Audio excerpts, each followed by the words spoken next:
All right, there we go. Cool. We live and direct for day number 8. Day as an investor.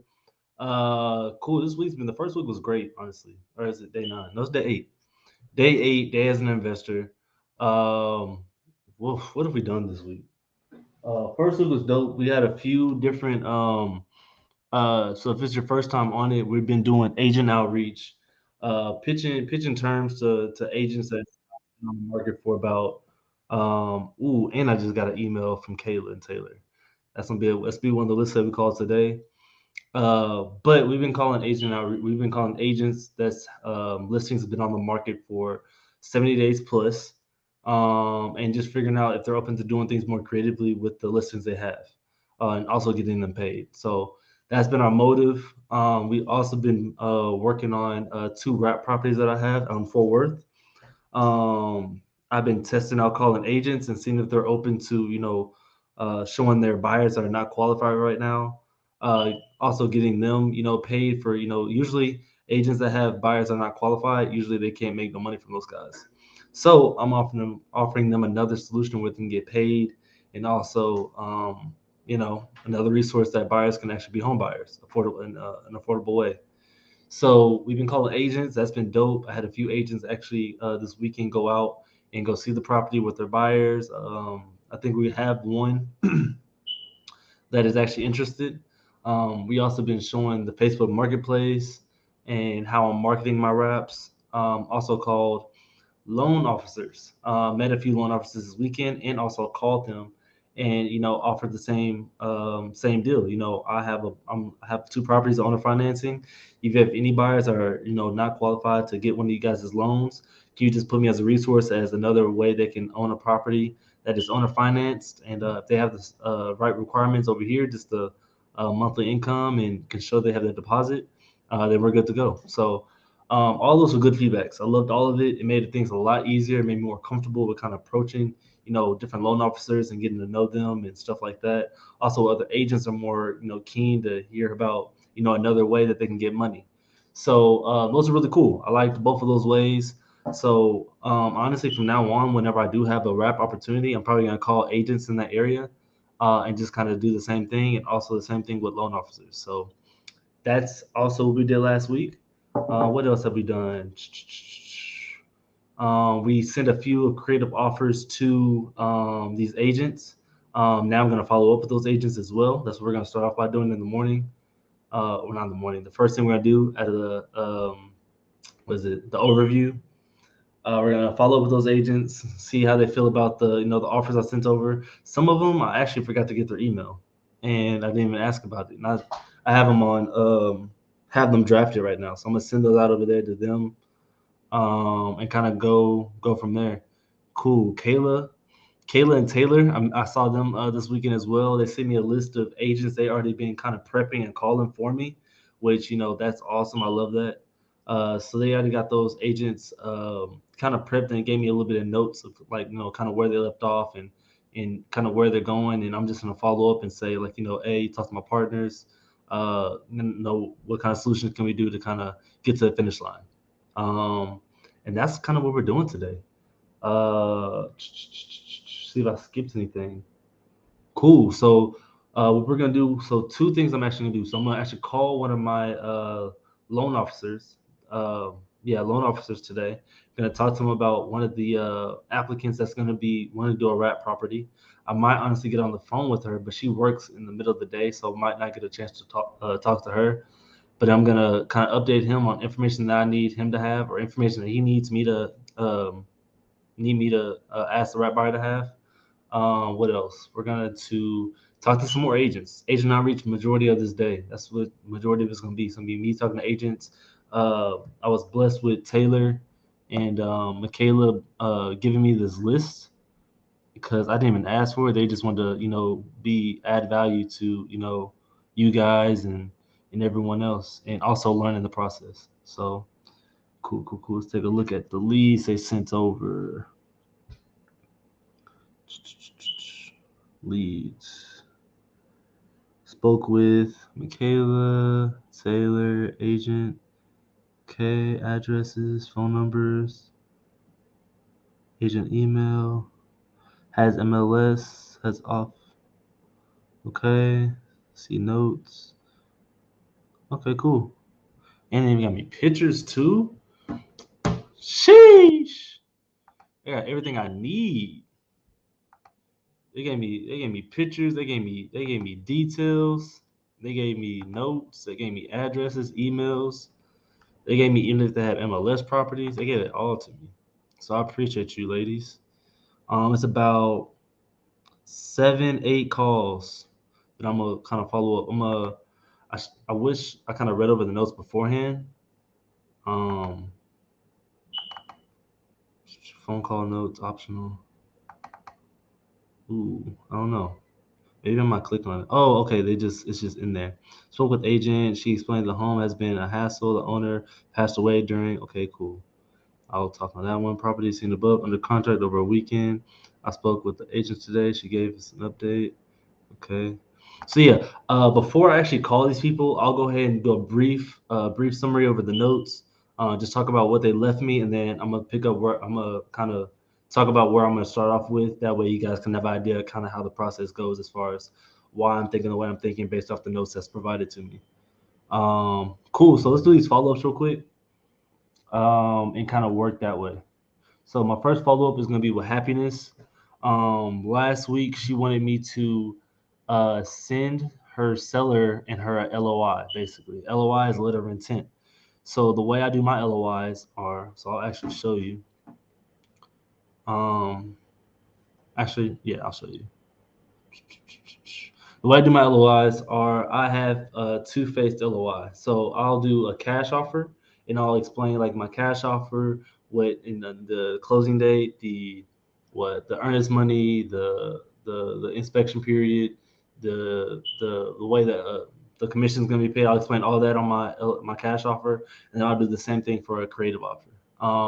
That's only usually if they ask, send me over something you got in writing. So there's a lot of times they just want something tangible, and so I'll just send it over. It's like a unofficial offer. That way they can kind of get an idea, kind of where I'm. Oh, did they update this just now?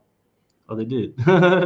um, yeah. So that way they can get an understanding like where I'm coming from, and then maybe we can have a second conversation about creative. So on the creative side, I kind of just put the purchase price there, and I leave kind of everything else blank. So I'll talk about I just say seller carry or sub two, and I say balloon. I say down payment optional, or I say to be determined by seller.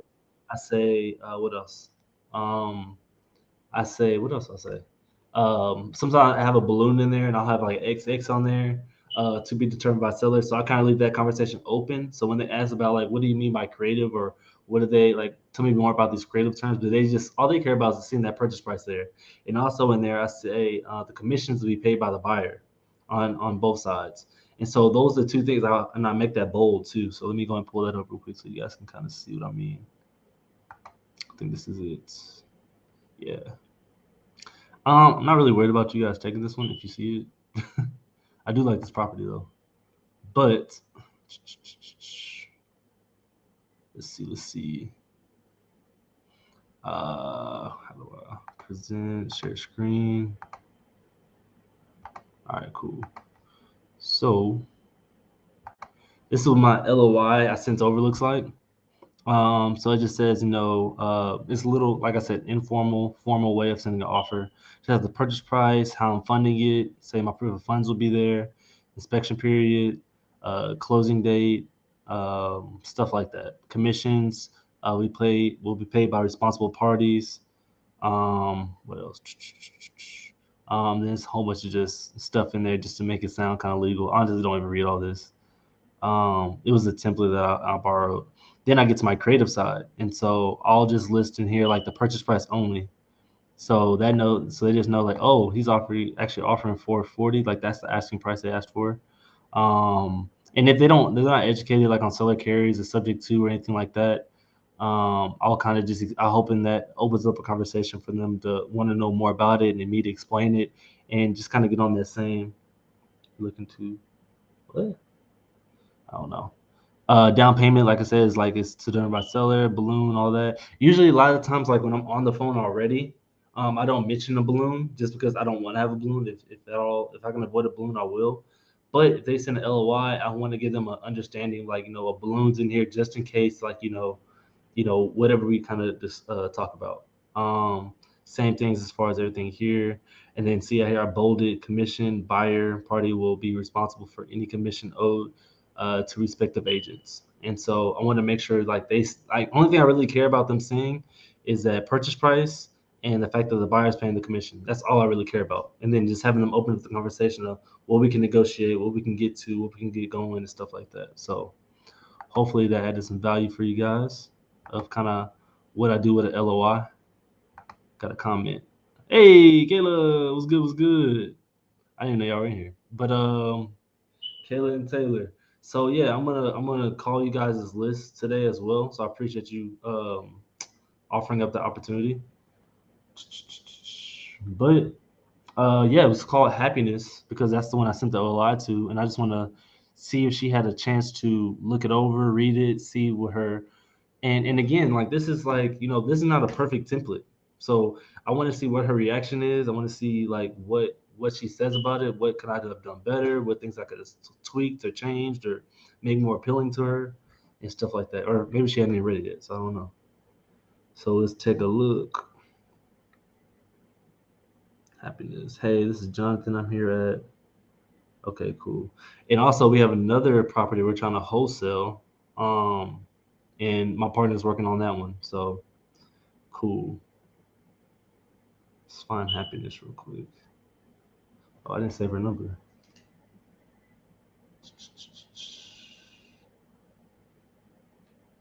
What is?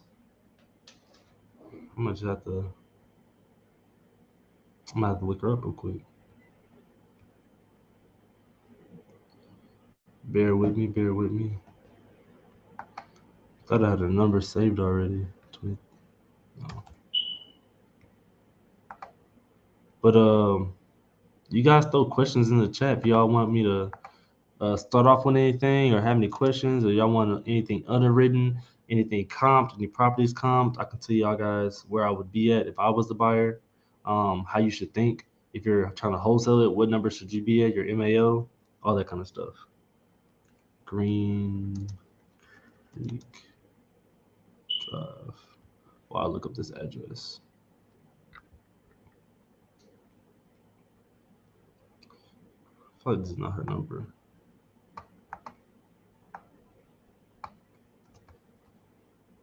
All right.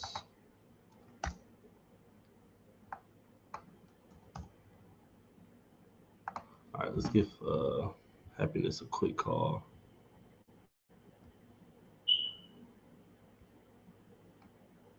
All right. Oh, here's my partner. Hold on. Hello? Yes. Yes. Hold on. Give me 1 second. All right, go ahead. Marlon is on his way, right? So Jonathan is actually already there right now. Oh, he's there. Already there. Okay, got it. Pulling up in 5 minutes. All right, sounds good. Let me know how it goes. Hey, you know that one that I sent you about 183? 183. Remind me when you sent that. Okay, I sent that this morning to you by text. Yes, that's This company is nothing but a wholesaler. They will not pay the agent. So we can advertise that for $5,000 over. And their prices are pretty good. So take a look at that and look at the privy deal because I didn't have a chance before I left. Okay. Is this the one you texted me? That's the one I texted you. Okay, I'll look at my text. Okay, thanks. All right. Let me know how it goes. Okay, I will. All right. Cool. So that's my partner. That's one of the properties that we're looking to wholesale to another end buyer. So hopefully that one goes well. And she already has another one. It looks like that she said she texted me. Cool. So let's go back to call Happiness. 0436. Cool.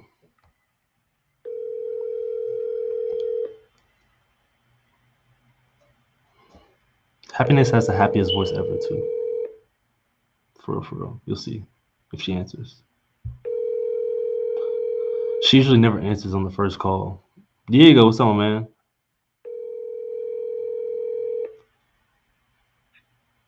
Your call has been forwarded She to never answers on the first call, ever. Reboot the whole thing, starting.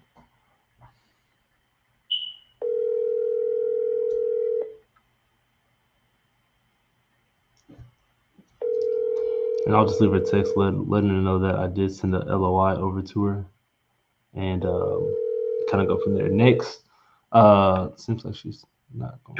Yeah, she's not going to answer. So I'll go ahead and leave her a text. Next, I'm gonna call Carla. Carla was also an agent that I called last week, and she was open to creative. So she was like, "Yeah, like I'm not sure if she was kind of open to it. I mean, I'm not sure if she knew what it was about, but she was like open to getting like her commission, and she was open to hearing more options because she's tired of having it on the market. She's done with it. And so, to my knowledge, she probably hasn't heard of this kind of method to kind of, get her seller home sold. So let's go from there. Hey, this is Damien. I just, oops, I just wanted to know if you received my LOI. Cool. All right, cool. So let's go ahead and call Carla real quick. Carla just moved from Austin, I remember. She just moved from Austin to the DFW area with her, I think it was her boyfriend at the time. And so she's also trying to get into like, investing. So she's an agent that's like, that's how I know she was new to it. She's an agent that is trying to get into, investing and want to know more about it. So that's kind of where we kind of hit it off. And she's like, yeah, so whatever you have, let's just kind of get it going. I sent her an email as well. I'm just gonna follow up with her to make sure that she has everything. Oops.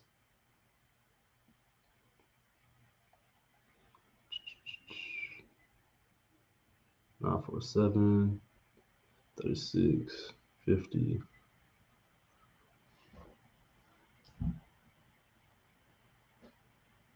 I don't know what's going on. Please leave your. Did I type that in right?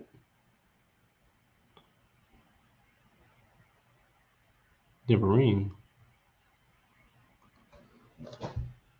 Make sure I'm typing this property in right or this address in right. Please leave your message.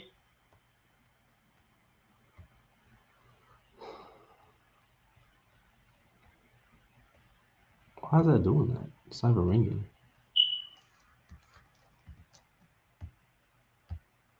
Please leave your message for. That's really weird. I might just text her and just tell her to give me a call since my thing's not working. Make sure I got the right number.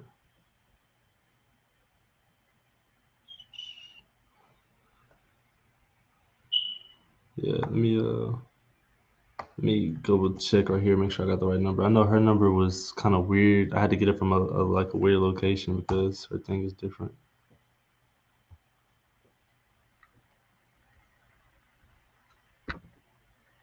Yeah, that's the right number. All right, yeah. So I'll just wait for her to give me a call. I'll give her a text and tell her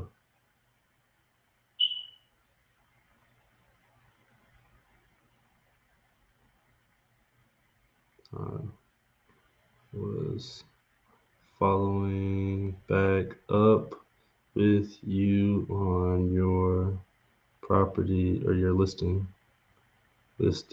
on St. Vince. All right, cool.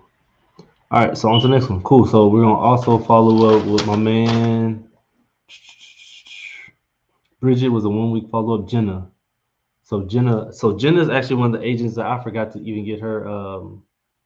I forgot to get her email, and so I need to. I'm gonna call her real quick and to see if I can get her email real quick. 467 004.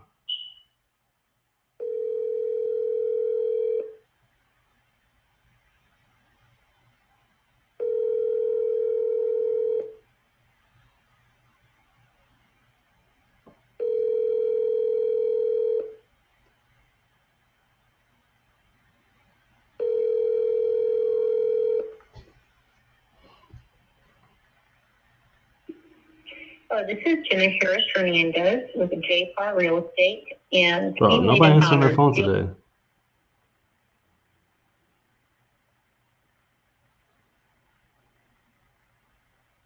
To get your email address to send the info.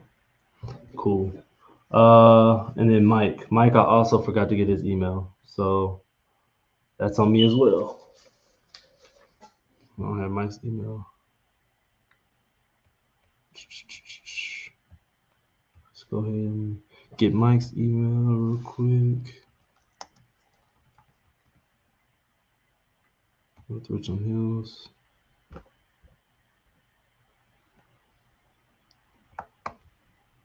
Mike Garza.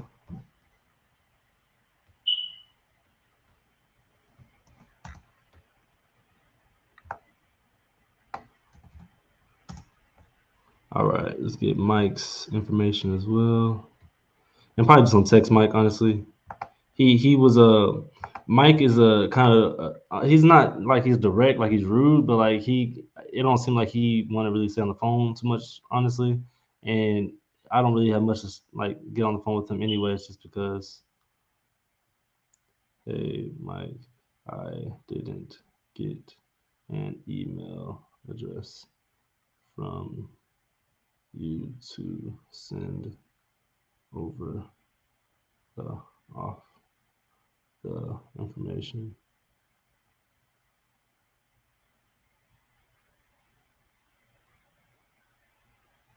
Cool. All right, so message him as well. So cool. I think that everybody followed up with bridges and one. Okay, cool. So yeah, let's hop on this list uh that Kayla and Taylor went ahead and made, and let me double check. Yeah. All right, cool. Let's go hop on this list real quick.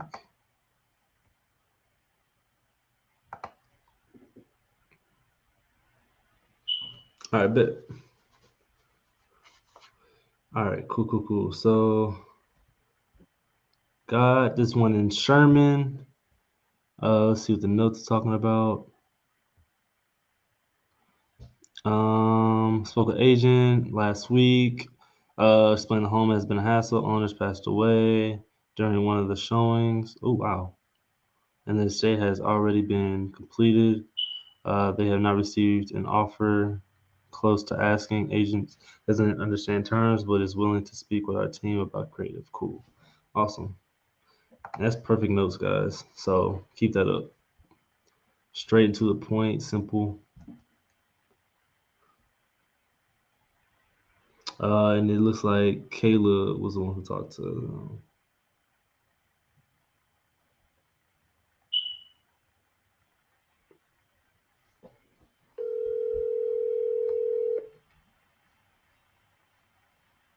Probably should pull it up.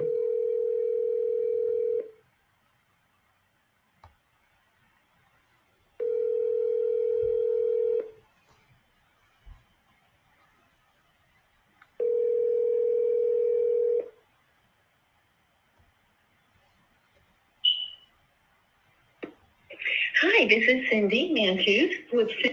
All right, go ahead and double call it real quick.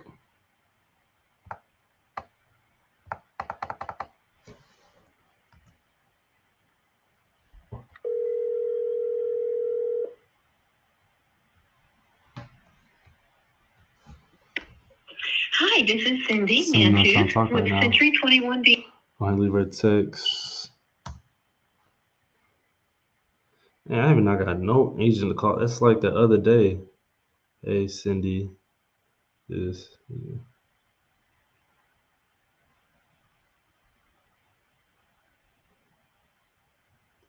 With out about the listing on Northwood. All right, cool. So it does say under contract right now. I don't know if that's what it's been saying, Kayla. Um, oh, I didn't even know this is here. I'm still editing the spreadsheet. We sent over some of our leads are now pending over the weekend. Okay, got you. But we're bringing in more. Okay, updated notes on that one. See it.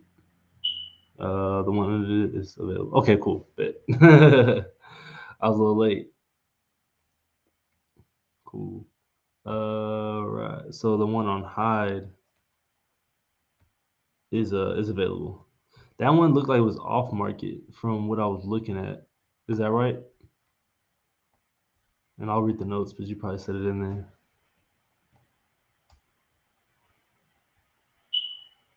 Okay, so Cindy just texted me, said they do have an active option on it that ends on 18th.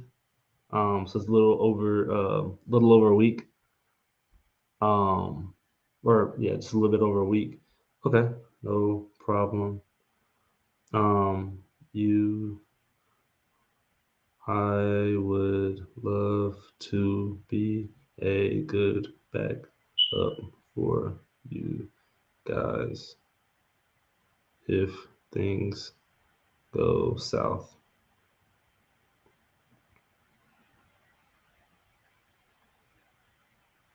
Okay, cool. So I'll let her know, like, we'll be a good backup for if things go south for that one. So I'm pretty sure she'll follow up with either me or Kayla, and we'll kind of go from there. But they're good into the 18th. So if you want to put that in the notes, then maybe do a follow up in the 18th or somewhere around then. That's pretty cool.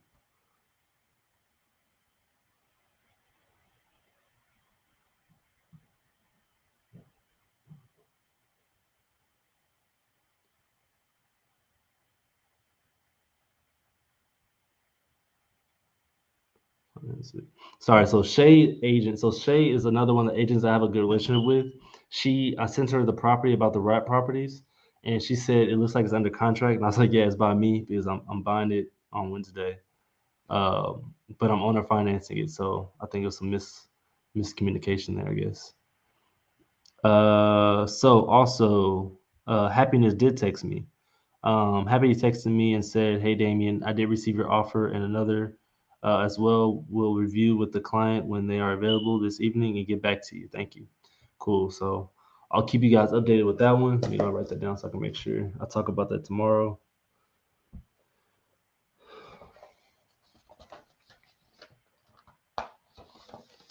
So when will these both be available? They are 1413. Bonnie is available now, and 1501 Stafford is available the 21st.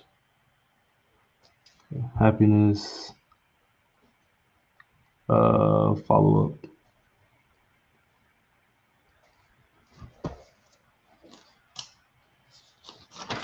Cool. Let me see what y'all said. The agent is going to send details for the off market address.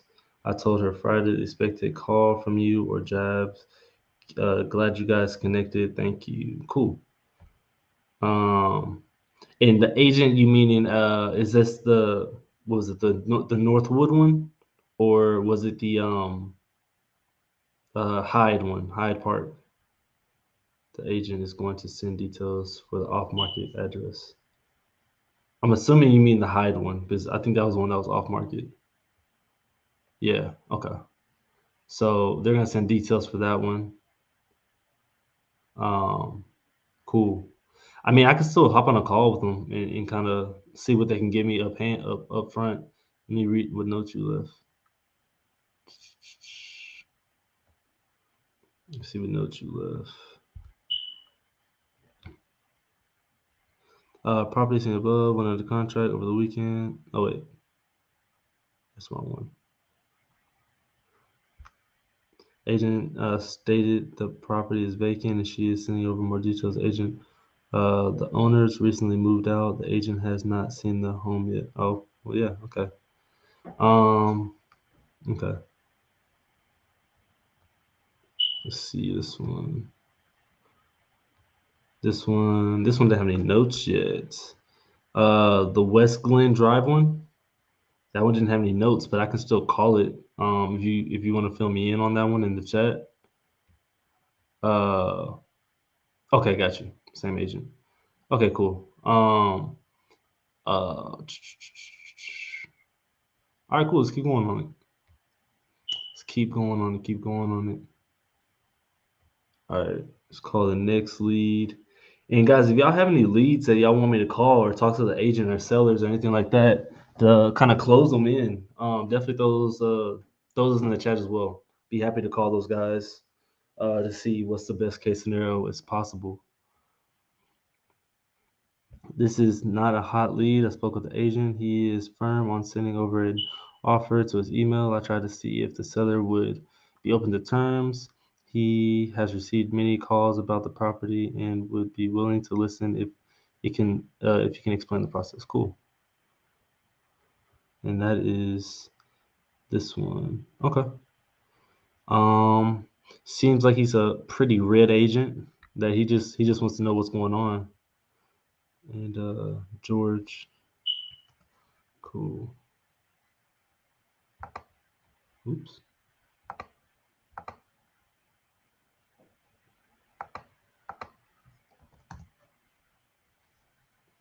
Okay, for sales, 250. These pictures, bro. These pictures. So,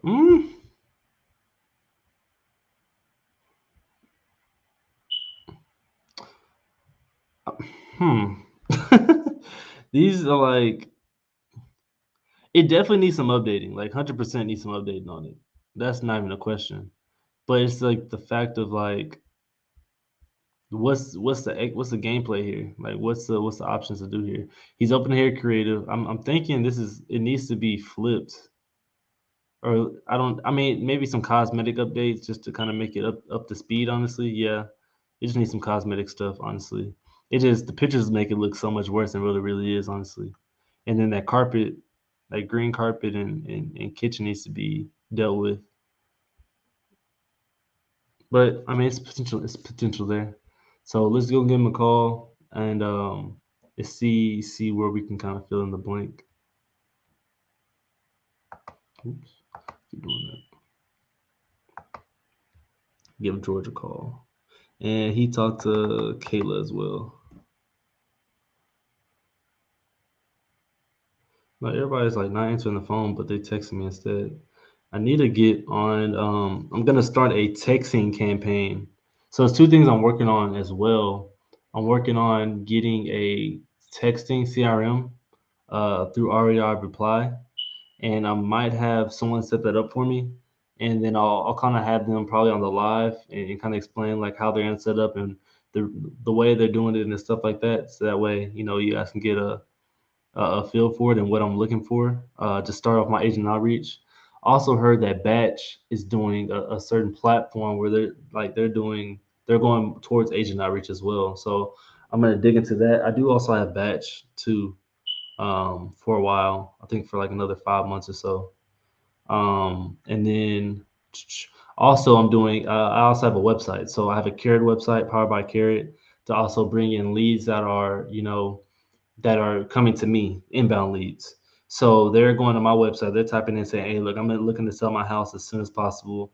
They'll tell me what they're looking for as far as a cash offer and stuff like that, and I'll kind of just get on the phone with them and say like, "Hey, I appreciate you. Give me a call. What's the situation? How can we help? How can we, get to the price they're looking for?" And it just makes it easier on me because these are actually sellers that actually want to sell their house, and they're reaching out to me to sell their house. So I'll probably get Zach on here as well to kind of talk about SEO. But that's something I definitely want to get into. It just makes it a lot of things like hands off for me. So I'm not always having to go to do the reach out calls, or I'm not always having to do this. Like once I can, delegate this to someone else and call agents and stuff like that, then I can start working on my SEOs and all that kind of stuff. So, cool. All right, so let's give George a call real quick on the 2516 property.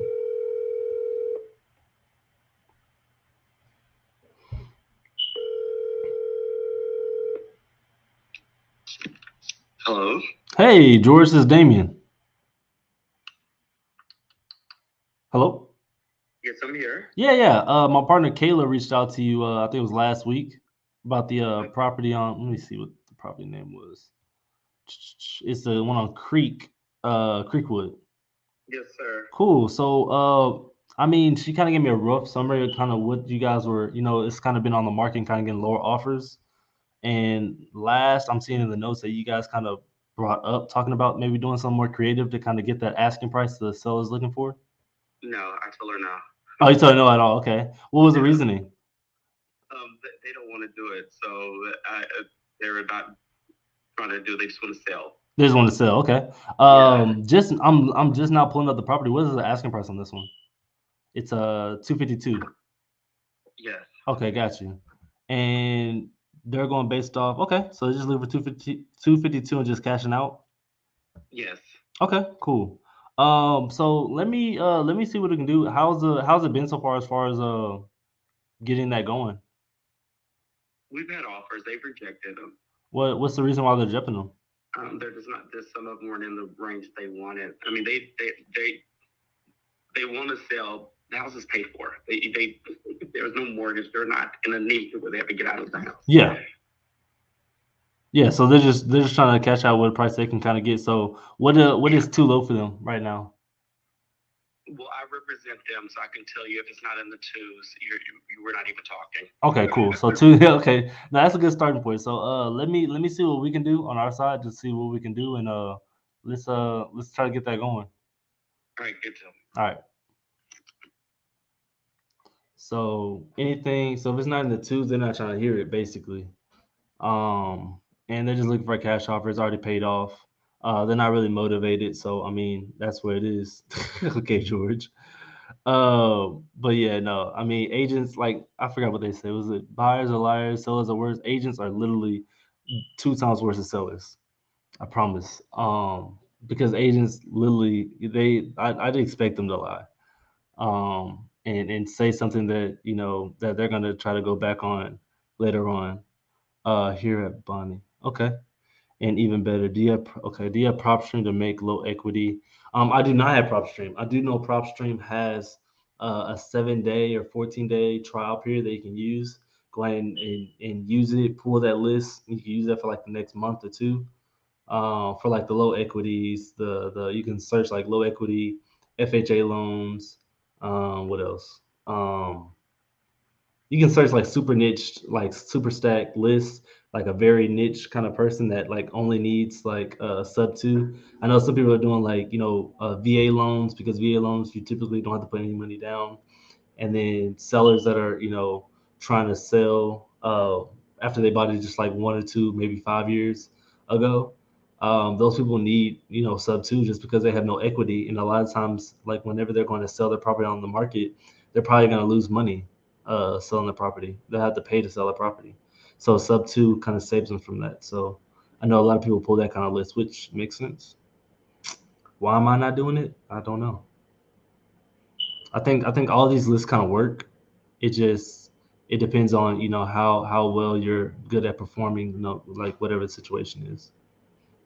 I'd rather just call agents than just build relationships with them and kind of go from there. I might pull that list one day. Let's see. Yeah, George was not vouching for you. All right, cool. So George is looking at 200 and above. I don't know. I mean, so let's actually comp it. Let's see where we need to be at to kind of make that work out. So I know it's gonna need work, 100%. Let's see if I can share my screen so we can be on the same page.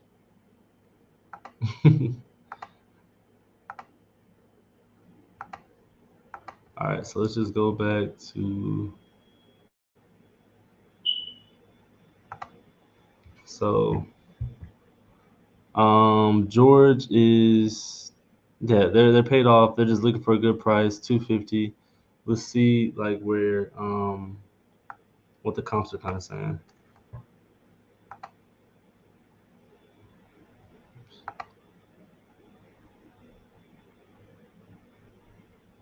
I'll bear with my computer. Like I have it on overload. Like my computer just stay charged because I will be on it all day.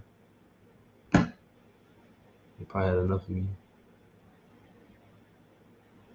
Dang, you really don't be taking this long. I don't know. Might have.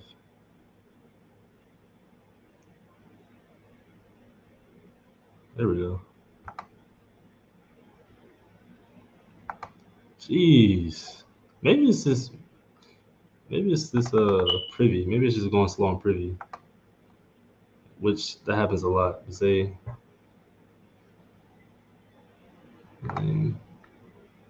all right, bro. What? Okay. I see the tripping. I might have just down Zillow. All right, so yeah, he's yeah, that's not gonna happen. I mean, like I said, they're not even motivated. So honestly, I'm not seeing like they don't have to fix it up and do all that. And they're trying to get at least 200. Like these homes are selling at there's no homes under 200 over here, and there's definitely work done to it. So that's probably out of the ballpark. There, let's call. Hello, how you doing, my man? Did I call you at a bad time? No, you probably at a perfect time. Oh, nice. I just hopped off my meeting, bro. It's just every Monday there's meetings. No, you're good. Okay. So, what was I gonna ask? How do you say to an agent like only send me their listings? Because an agent wants to sell me some deals, but I know he's gonna send me stuff that he's not the listing agent. I mean, in a sense, I mean it's so. I mean, I would say it's okay, just because I mean, in a sense, he's just acting like a wholesaler, you know. So they're just sending you listings that are already on market. I mean, it's the same thing kind of wholesalers do in the first place. Um, I mean, if he can send it like at a discounted rate, maybe that'd be even better. But if he's just sending it to you, and then that just kind of go based off with how much he gets paid, you know, based on how much you actually have to pay. Like if he sends you a lead that he's like basically didn't negotiate a price down or anything like that, like you probably pay him like $500, something like that. But he actually negotiated a price into it and then added his fee into it. That's what I would kind of tell him to do. Like any listing that he brings you that's not, you know, ooh, I hate looking at the thing like this. Any listing that he brings you that's not his listing, if he hasn't already negotiated the price down or anything like that, that's already on market, then then he's getting like bare minimum. But if he negotiated the price down and he's like, oh, this says listed for like 120, but I got it at like 80 or like 90, and then add his fee into there, then yeah, you can work it that way. I think that's kind of the best relationship you can kind of go if he's going that way with it. Okay, because my thing was the exit strategy would be the seller finance or sub too. Yeah, so I mean, you just add him into like the entry fee as an assignment and just kind of work it that way. But yeah, if he's sending you listings that's like already listed and he's not taking no discount off of it, then I'm not gonna say he's wasting his time, but he's just acting like an agent. You know, he just wants to represent you as a buyer's agent and just make money from the seller. That's basically what he's trying to do. Okay, nice. Yeah. Let's see. Okay, so mainly I'm gonna call some listings that need some work. And I noticed yesterday on the live on the meetup, they were like pushing for creative, like right up front. You think I should do that or just pitch a cash? So it depends on the property. It depends on the property. So what agents are you calling? Like what properties are you calling? Like you calling like the ones that are just like just got on MLS, or like the ones that like been sitting for a while, or I'll do 90 days plus. So like typically they like 90 days plus, they probably seen all the cash offers. Like, they probably been down with all the cash offers they can get, or they maybe sometimes they haven't got anything. So that's why I always kind of go straight to creative with those guys, or at least kind of creative fast with those guys, just because throughout that 90 days, even if they got just one contract of cash, like asking why didn't they take it, or even if they got a plethora of like cash offers, I always ask them like, what kind of stopped them from, taking the cash offers they already got. They would say they're too low, they're too this, too that. And I'm like, based on the market, like I'm probably gonna be the same thing, to be honest. So how about we try to do things more creatively to kind of get to that price that you're looking for? And I kind of throw it out like that, or a assortment of different ways. But typically with like 90 day plus, I kind of get to creative faster, but I let them know my cash offer. If that makes sense. Okay. Nice. Yeah, I'm like my cash offer will probably be the same ballpark as them, to be honest. And I'll blame it on the market. I'll blame it on whatever I can to kind of take the pressure off of me, And that way, if like it's not me that's doing it. Like if I can give you that much money and still make money from it, I would do it. But based off the market, I can't really make that kind of decision, and it wouldn't be in my best interest. And so, Okay. yeah, Nice. I appreciate it. So pretty much the script is like, of course, you check if it's available. yeah, And then after that, you ask them like, hey, do you know why it's been sitting on the market? yeah. Why has it been selling on the market, or if they've been getting offers, like what stopped them from actually like taking those offers, and stuff like that. Okay. Now after that, you find out all the information. Yeah. Sometimes I'll even bring it up. I was like, I'll tell the agent, like, just between me and you, like, why do you think it hasn't sold? And they'll kind of just tell me like more information, like either it's the seller not dropping down the price, or the market they're not getting offers, or they'll kind of be open, like they'll kind of open the door if you kind of go that way with it. Okay. Well, are you doing it live right now? I am doing the live right now. Surprise. Oh, nice. Okay.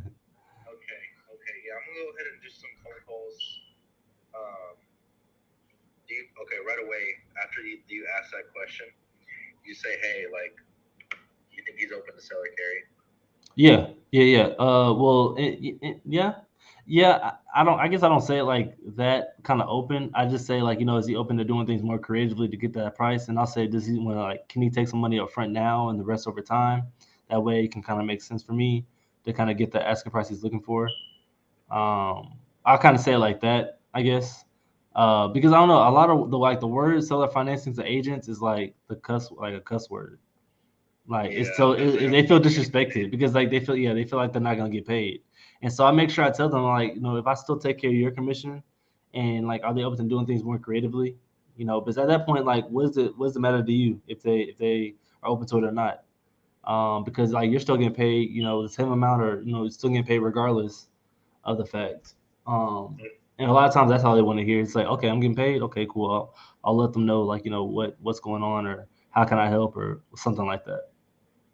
Nice. And do you just try to push to schedule time with a three-way call? Yeah. So I'll say like whatever's a good time for us three to get together, especially if they're not like educated on it yet and they don't know about it. I'll kind of just set up a call, say, hey, look, let's just set up a call for you, me, and the seller to kind of go through the process and what we can go through and how we can kind of get to that point, and negotiate back and forth to see what's the best fit for everybody.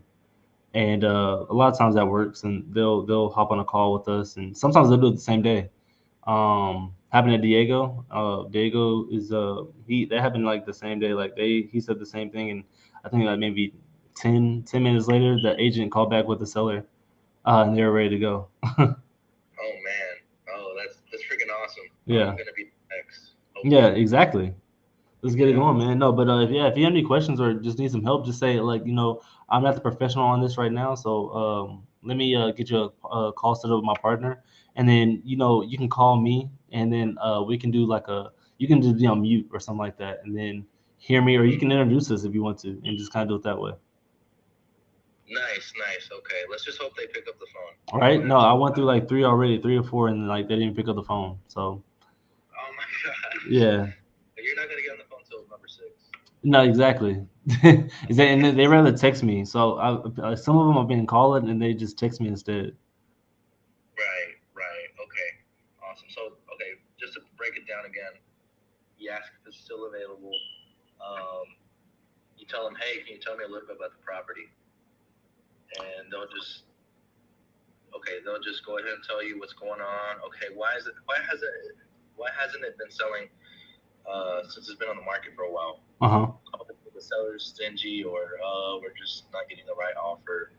Okay, so if she's open to more something creative,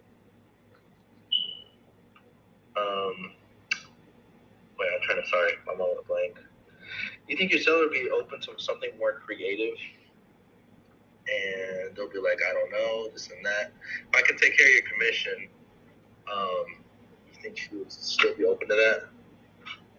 Just like that? Yeah. And just kind of go with the flow of the conversation, honestly. Like, you don't have to rush, like, getting your questions answered. Just kind of, like, whenever they can fit it in, but just be open to the conversation. And just having that heart-to-heart with that agent to see, like, where you can kind of pick up, pick up some hints and stuff like that. Okay. Like, Is even there if you any don't get all your questions that you have like written down answered in that first call, that's okay. Like, just let the conversation flow and just like set up another call where you can answer those, ask those other questions. Okay. Is there any rebuttals I should know of? Oh, there's a lot. there's always gonna be rebuttals. I would say just go get those rebuttals, and then once you get those rebuttals, come back to me, and then I'll tell you how to work through them. Nice. All right, I'll get to work. All right. All right, bet. Thanks, bro. Appreciate it. All right, no problem, man. Cool. All right. So let's go ahead and finish off this list that Kayla and Taylor got up for me. Okay, so I see the template now. Cool. I didn't even look at this the first time. So those two are no longer available. We will follow up with these agents. Okay, cool. And then open to create. Okay, cool. So these guys are open to doing something creative. So let's take a look at them and give them a call. Notes about them. Spoke to agent at this time. Last week, explained to the house has been on MLS because they have only received cash offers. There is one other investor that has tried to explain Novation, but they didn't complete the process. There's no mortgage on the home. The sellers are looking for some cash in their pocket to help pay for their new home. Okay, give me 1 second. That's good notes. Hello? Hey, Damien. Yes. So they got the pictures and everything. Cool. Now they're back. Oh, it's 135. Well, tell them that's not gonna work. Yep. Yeah. So, yeah, I'm gonna go ahead and tell them that. Yeah. Say it's 140 and we can close right now, or that. I mean, who said it's 135? The investors said 135. I'll sign a contract right now. Okay. So, what's that guy's name? Marlon. What guy now? Oh, Marlon didn't come out. Jonathan. Yeah. Jonathan came out. Mm-hmm. He took pictures. He sent them up to Marlon. Marlon's like, okay, we got to do grass. We got to do this. Man, you already saw all those pictures.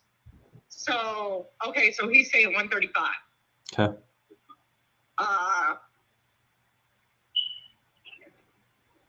And so I'm going to just call him back and let him know. I've got 2 more investors coming at 3, and we're just going to take it from there. Look, what investor do you have at 3? We don't have one. I know. So why'd you say that? Well, the guy does have 2 investors coming by. He's got 2 investors. I don't have anybody coming by. Okay. So when did he say 135? Just now. And did he say like you can sign the contract right now, ready to go, 135? Yeah, he said he's just ready to go out the door. We can go ahead and close tomorrow. Okay. Get back on the phone with his name, Kenneth or Keith or whatever his name is. What's his name? Get back on the phone with him and saying the buyer is only doing 135 and they're ready to sign right now and close tomorrow if possible. Okay. So if y'all can do 130, then let's do it and wrap this one up and move to the next one. Okay. Do you want me to say it? No, you don't have to say it. I can say it. Okay. I'm saying like don't try to wiggle around it. Just be direct with them and say, look, hey, we can get this closed right now. I have no problem with that. Yeah, earn this money deposited today, get this wrapped up and move on to the next one. Right. All right. Okay, I'll call him right now. All right. Jamie, something else I was gonna ask you. Anyway, let me go ahead and call them and then I'll call you back. All right. Okay, bye. Bye. Cool.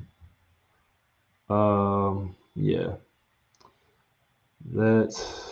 Anyways, let's go and call this next agent real quick. And it seems like they're open to doing an Novation, and they didn't finish the process. I'm guessing like they didn't finish explaining it maybe or something like that. Tried to explain it. No mortgage. They just need some cash in their pocket for the new home. Cool. So let's try to work that out and see what we can do. Love Novations. Novations are dope.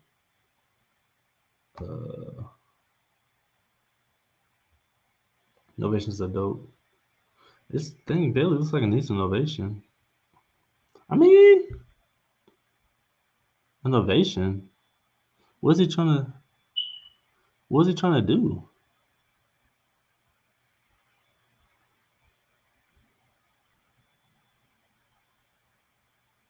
What is that in Dallas? Yeah, let's just see what the options are. Let's go and give him a call. 3-1. Innovation. So, if you guys don't know innovation is basically, in simple form, is when you partner with the seller. In a sense, you partner with the seller.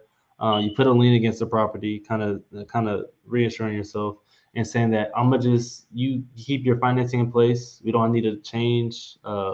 We don't need a change transfer deed or anything like that. I'm just gonna partner with you. I'm gonna bring the material. I'm gonna fix it up. I'm gonna do all the rehab. I'm gonna do all that. Let's put it on the market together and let's sell it at the price that you're looking for. And you take home the cash. I get paid back for my rehab. You get cash on top, and that's just the easier way. So it's saving you money from actually having to go get a lender, go get a higher interest rate. You get to keep their interest rate that they have. It depends on you and the seller, as far as who's going to pay the monthly payments. Hold on. Hello. Hello? Yeah. Hey, I just got done walking that property with the buyer. Okay. She said she's ready to pull the trigger, so I don't know if the other buyer's just, I don't know, waiting, I guess. This lady said wouldn't outbid him. I wouldn't say that, but I mean, like I said, like until I get paper signed, like like it's up in the it's whoever kind of brings the the stuff. So yeah, um she said if you can get that process started in like ASAP, she wants to get started like now. okay. So cool. Is that the number you sent me? Yeah, her name is Jenna. Oh, I thought that was your number you sent me. Right now. Jenna. Oh, I'm like, who do I know a Jenna from? But that was the agent. Okay. So she's ready to go right now. She has the down payment and monthly payments.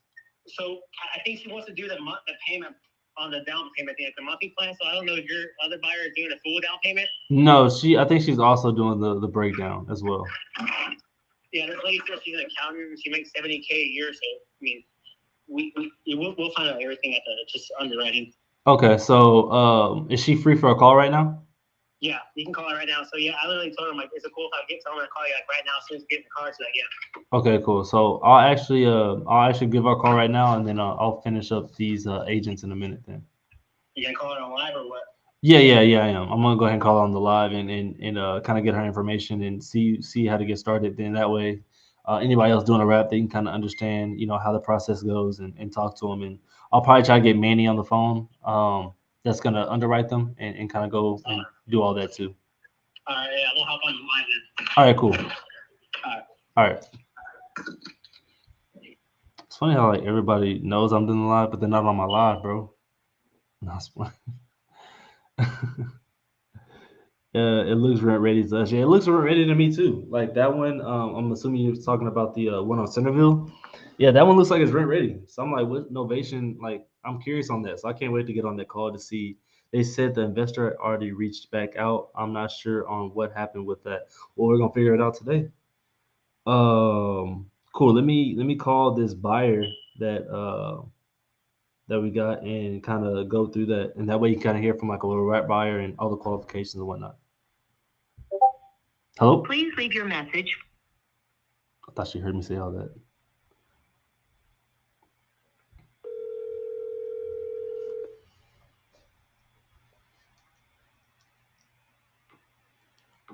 Hello, this is Hey, Jenna. hey, Jenna, this is Damien. How you doing? Hi, Damon. How are you? Fantastic. Can't complain. How about yourself? Wonderful. Awesome. So Diego updated me, said that you just walked the property, and how was everything? I actually love it. It's perfect for what I'm looking for. I have one in college, one who's 19, about to go to TCU. Awesome. Oh, they're playing today, aren't they? It's so perfect. Yeah, they're playing today. Yeah, they are. Yeah. And but yeah, no, I went in and everything, and I told them, I said, look, I worked in construction for years when I was younger with my grandfather and my uncle. I could fix anything, and I said I was looking for a little bit of an older house, so if something went wrong, I could fix it. The location's perfect. I've got 2 huskies, so the privacy fenced yard is perfect, and it's just the right size for just me and my daughter. Yeah. And there's still another room for my office. I'm an accountant. I don't know if he told you. Yeah. He gave me a quick rundown. I said you're an accountant as well, so I was like, awesome. Yeah, so yeah, I work for a nonprofit in Keller, and the house is only 15-minute drive for the place I currently live, and the rent is atrocious, and I would rather put that money towards something I own. Exactly. And it's going up again, and that's what made me really start looking at. I was like, no, I really need to put myself in a better position where I live. Exactly. So that's actually perfect then, because that's the exact situation that I'm kind of like expressing. Like I rather if you're gonna pay that high for rent, I don't see why you kind of don't want to pay a little bit higher just to have something you own and actually get that paid down and stuff like that. So Right. exactly. So I'm glad we're on the same page there. So was he able to kind of tell you about the payments and everything like that and how everything kind of will work out? He said that there can be some workaround with the large down payment. I could probably incorporate that into the monthly payment. And I told him, look, I can afford a high payment. I make 75 a year where I'm at with my W-2 job, and then I have my side bookkeeping business that I started. So I have the income. Okay, awesome. Income isn't the problem.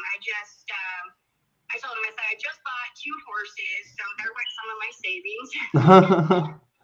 Oh, where the horses at? What's that? Where the horses at? They're actually at a property at Marine Creek Stables. It's right off of in Sampson Park. That's cool. Yeah, so I pay to board the horses there. So I moved them there because self-care is cheaper than full regular care somewhere else. They were at Pembroke Stables, and they want $500 a head there. Oh, wow. And the new place is $175. So really hard to pick that one, Yeah, no, exactly.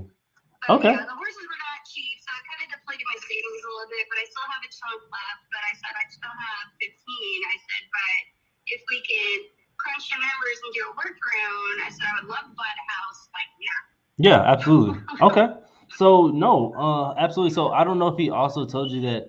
I don't want to start like a bidding war or anything because I'm honestly fair. So whoever comes first, first serve. Like that's what I'm about. There is one more person interested in it that went to go see it yesterday or Saturday. I don't know if he updated you about that.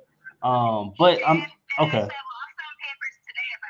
Okay, exactly. Okay, so awesome. So I did want to let you know about that, but I mean everything else sounds great. So there is some workaround with the down payment. He asked me about the bank statements, and I said, well, it shows there's $5,000 or $6,000 minimum going to my account every month. Okay, perfect. So yeah, that's. So I'm not worried about proving income. I just need to. What do I need to do? Can we make the deal work out with the down payment? And I know what I can afford a month. Yeah. Okay. So no, that's perfectly fine then because so monthly wise, so also I wanted to kind of let you know how that structure will go. So typically it's 1,600 a month. That just covers the principal and interest of the loan. And so it still had to take care of insurance and taxes, which I don't know the exact number, but I can kind of guess it's maybe 500 or so extra on top of that. So you're probably looking at like around 2,200 a month as far as paying everything as far as your mortgage, right? So when we kind of break up that down payment, I'm open to doing that. So I'm saying, are you able to do like around, I would say, what 10,000 or 7,500 maybe up front now, and then maybe pay the rest in I would want to say like 3 to 4 months, or do you need like how much time do you need to kind of get the other part? I only have like 3 to 5 right now. Okay. Is the problem, and it would take me the rest of the year to pay that off, especially if I'm going to take on a $2,200 payment. Got you. Okay, so and I'm just being realistic. And I don't like to stretch myself where I'm not comfortable living anymore. No, absolutely. No, and that's the main thing. So I'm. Bowling tournaments coming up, and I got to travel. Yeah, no, absolutely. The thing is, I'm glad you are transparent that way because at the end of the day, we're gonna have a long relationship together, right? So I want you to be fully transparent, like as much as like what you can do, and I don't want to overextend what you can do because at the end of the day, it's gonna come back on me if you can't provide, what you can right now, and I don't want the property back. So let's say if you can do 5, and we kind of break up the 10 throughout the time, and we kind of just do more on the monthly payments. I do probably have to kind of run the numbers to see how much higher we would have to do on that just to kind of make up for it. and I don't want to spitball you an idea, but I can give you a range if that makes kind of easier. I'm saying they go up to like Educated guesses are welcome. yeah. I'm thinking like maybe 18 to 19 is probably what it's gonna go up from as far as the PITI. As far as the payments on that. But I mean, to work around and to kind of give that deposit, I think that's kind of what my partner might be open to. But I'll get the okay from that. But I know if you're ready to go, I can get my man Manny. I'll give you his number and I'll give him a call or text to say that to expect your information. He's gonna let you know everything that he needs to provide. It's really just gonna be the bank statements, like Diego said, and also like a reserve to say that you have this amount of money down right now in the account to kind of good that down payment. Um, but let me talk to my partner as well to see what those monthly payments will have to look like to kind of make that worth their while and everything like that. And let's get this process going. I really appreciate it. Did he also tell you about we had another property in Fort Worth as well? He did, but he said it's kind of towards Crowley, and that's the opposite of where I work. And Got you. I have a commute. Got you. Okay, perfect. So yeah, let's work on this one and get this process started, and I'll let you know what that monthly payment will be. Probably if anything, like in the next hour or so. Sure. Okay. All right, Jenna. Thank you so much. Thank you. All right. Bye. All right. Cool. So she's coming to the table with a little bit less. Well, not even a little bit. A lot less than the other rat buyer. But thing is, the other rat buyer can honestly, she can do half now and half like in 6 months. At that point, it's really just it depends on you as a person at that. So like, do you want like you want $5,000 now and then kind of make the payments a lot higher, and have more cash flow? Maybe because this one I wasn't really getting that much cash flow anyways, which I kind of would like some more cash flow. I mean, that's not bad. If the payments are enough to take care of the loan that I already have set in place in there, I don't see why I wouldn't do that, honestly. Um, so that might be an option to kind of get more cash flow and work out that way. Another option is we could do it as far as, um, actually, I think, yeah, we can go with the other lady, the other buyer. She wants to come with 75 now, 75 later, and keep. She wants to do 75. It'll be 1750 for 6 months, and then once she pays the other 75, it'll go back to 1600. Um, I'm kind of open to both, honestly. I'm open to both. They both want the property. They both want to get started. Like the other lady needs to move in on the 14th, and this lady's ready to pull the trigger right now. So, and that's a week away from now. That's like this week. So I'm in a pickle. I'm in a pickle. I'll probably have to talk to my partner. I'll probably also do that. Hey, when Angela average, then should let them know for. I'll answer that question one second. Um, so yeah, I'm in a little pickle. So I'm gonna talk to my partner as well. But first, I'm gonna let Manny know about these properties. I promise you, I'm gonna get to these agents too, Kayla and Taylor. I'm gonna get to these agents as well, but I had to handle these. So I'm gonna talk to Manny, let him know the what all the information that they'll need to kind of go through the process as soon as possible. Make sure they both have a fair chance at doing it. Um, and what else? What else? What else? What else? What else? They give my partner to see which one she wants to go with, and kind of just work that way. Because at the end of the day, I really just want to get this one sold. I don't want to pay another month of mortgage payments on this one, which we already have. We kind of saved up for that. Okay, cool. Appreciate it. Um, yeah, we already saved enough for like the bare minimum of it. So I'd rather get this one sold as soon as possible. So honestly, whichever one is ready to go, let's go. So let's call Manny real quick. Manny is a loan officer. He's not technically a RMLO, but he handles the same kind of process of it, just not all the legal paperwork stuff like that for us. Um, and technically, you don't need an RMLO until you do more than 4 transactions in Texas, I believe, 4 or 5. So you technically don't need an RMLO to make sure all the paperwork's right. It'd be to your best interest to have one if you plan on selling the note to another investor, because they're going to ask for that paperwork to make sure the package is set up correctly. So I mean, one that you can get like say you want to sell one for like $50,000, you can do that probably.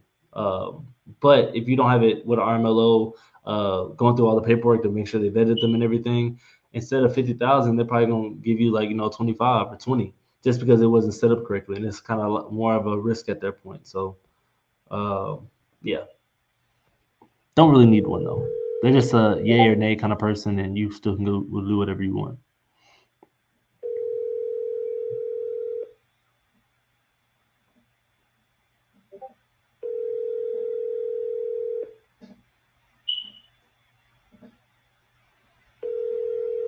Come on, Manny. Your call has been forwarded. He might call me back. Give me a call when you can. All right, let's call back my partner.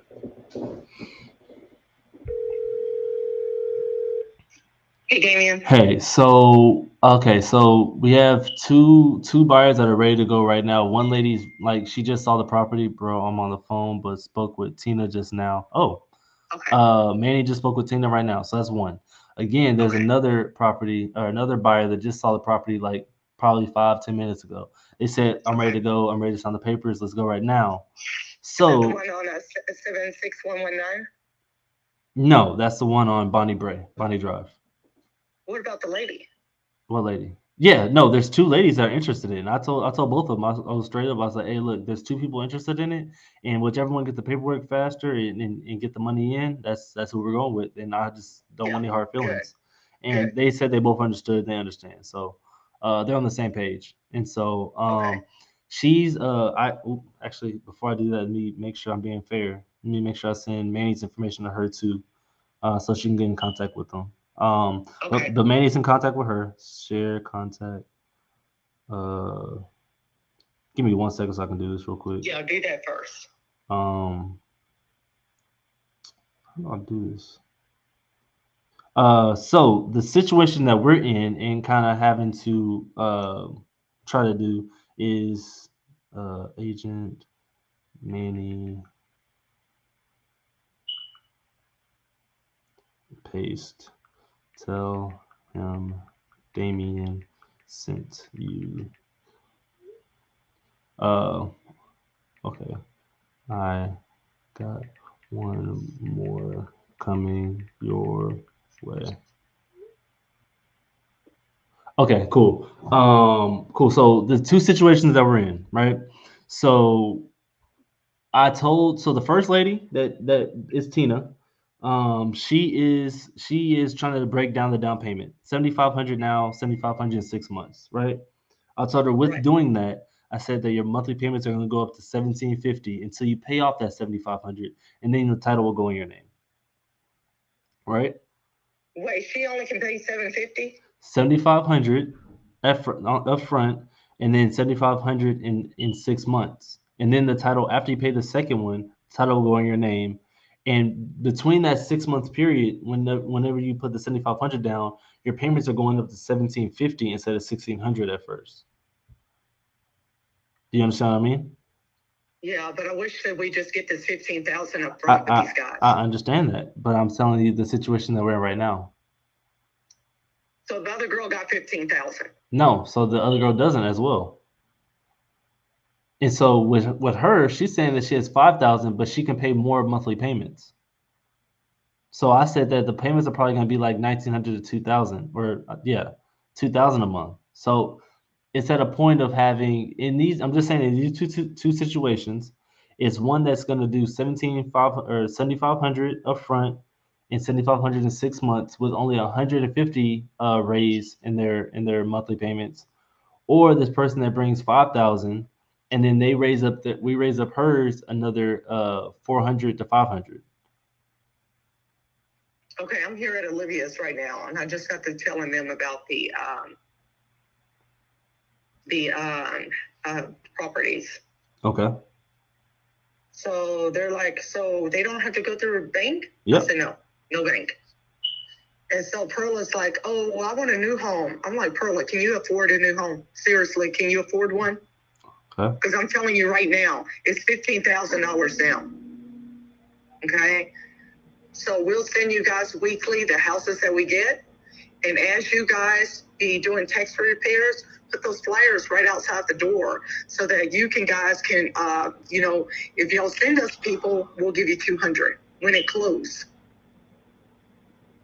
He's like, okay. I said, okay. So, now that y'all know that, y'all don't have to go through paperwork, ITINs, none of that kind of stuff. We want to check your bank account to make sure you're making that kind of money, and we need to see the down payment in there. Otherwise, it's a no-go. Okay, that's fine. So what are we doing? Okay. That's fine. Okay, now with this other guy. So Keaton, I just got off the phone with Keaton, and he's saying, hey, if you can get him up to 137.5, then we can give you 3,500. I'm like, man, what am I doing working to try to make my money like that, Keaton? Wait. Oh, well, we already went down, 46. Then they did us another 5. That's 11,000. And Like I said, you're negotiating, and I told you, do you want me just to talk to him? Because I'm not trying to even do that. I'm just telling him what the number is, and if he's trying to get it sold, that's what it is. Okay, so just tell him 140. No, I thought it was 130. No, 135. The buyer's only buying it for 135, correct? Right. They're ready to go right now on 135. Yeah, but that's my 5,000 gone. Okay, listen, that's what I'm saying. So go back to Keaton or whatever his name is and say, look, I'm doing. I went to him twice just now. Okay, and say, look, hey, look, the buyer is ready to close right now for 130. That's nothing else said and done about it. Like, you don't have to. I'm not negotiating nothing else. Just it's 130. You ready to get the sold? Yes or no? And just keep moving. Otherwise, it's not worth your time, right? For what? $3,000? The buyer's doing 135, right? No. The buyer done went down to 130 is what he's done did. You just told me it was 135, the buyer said. I'm sorry. No. He went down to 135. I know. Keaton said, well, it's nothing else left to give you.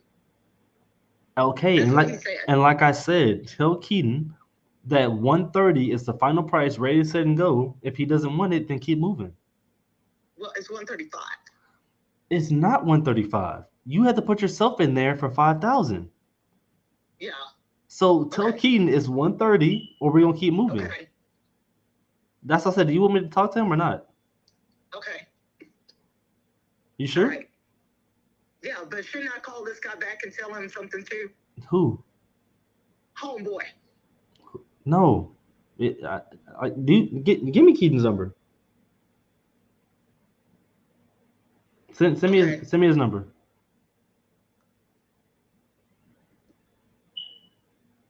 Hello? Yeah. Yeah, are you sending it?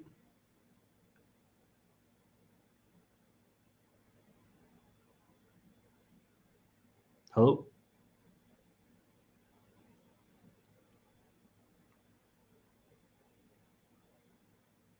Hello?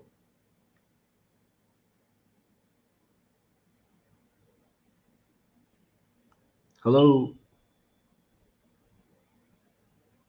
All right. Cool. So, yeah. Like, I don't know. When it comes to cash offers, like, I'm not wasting no time. Like, if a buyer says they want it at this price, then I'm getting that lower price to get the money. And then if they don't want to do it, there's nothing else I'm going to say about it. Hello? Hey. Yes. Okay, did you hear the number? No, I didn't. I was waiting. I kept saying hello, but you weren't saying anything. Oh, okay. Let me give it to you. His name is Keaton? Uh-huh. All right. K-A-T-O-N. Oh, yeah, Keaton. All right. Okay, and his number is 608-469. 608 4. I'm sorry.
All right. So my camera messed up, but it's okay. I'm pretty sure y'all can still hear me. Y'all still hear me and everything? Pretty sure you can. Cool. So yeah, that way y'all can get a feel of how I talk to like wholesalers. Because he's basically a wholesaler. Keaton, he's an agent, but he's basically wholesaling right now. Um, and it's basically just like it's this price or it's not, and if it's not, then we're just not your buyer, and that's what it is. 75.49. So y'all can kind of hear how direct I am. Because I'm not really no nonsense, but I don't really. Hello, this is Keaton. Hey, Keaton, this is Damien. How you doing, my man? Hey, good. How are you doing? I'm doing well, doing well. Can't complain. I'm actually partners with Wendy. Oh, nice. Okay. Yeah. So I wanted to follow up with that property you guys are talking about, Absolutely. because she's a little tied up right now. So I was like, let me go ahead and give him a call to kind of update him about everything. So where we're at right now, we do have a buyer. Our buyer is only willing to do 135 at this point, and so we're like, we understand that they said 145 at a point, 140, and now they're 135 after they seen the property today, and obviously we're just trying to get what we can get out of it, and so and what she said was she's trying to do 5,000. So our last thing is that she said she's trying to at least get just 5,000.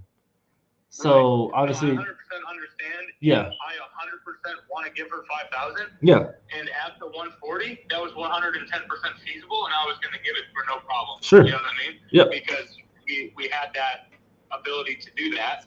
Unfortunately, with them coming down that 5K, we don't have enough room to give her 5K. Like because we cover closing costs too. Yep.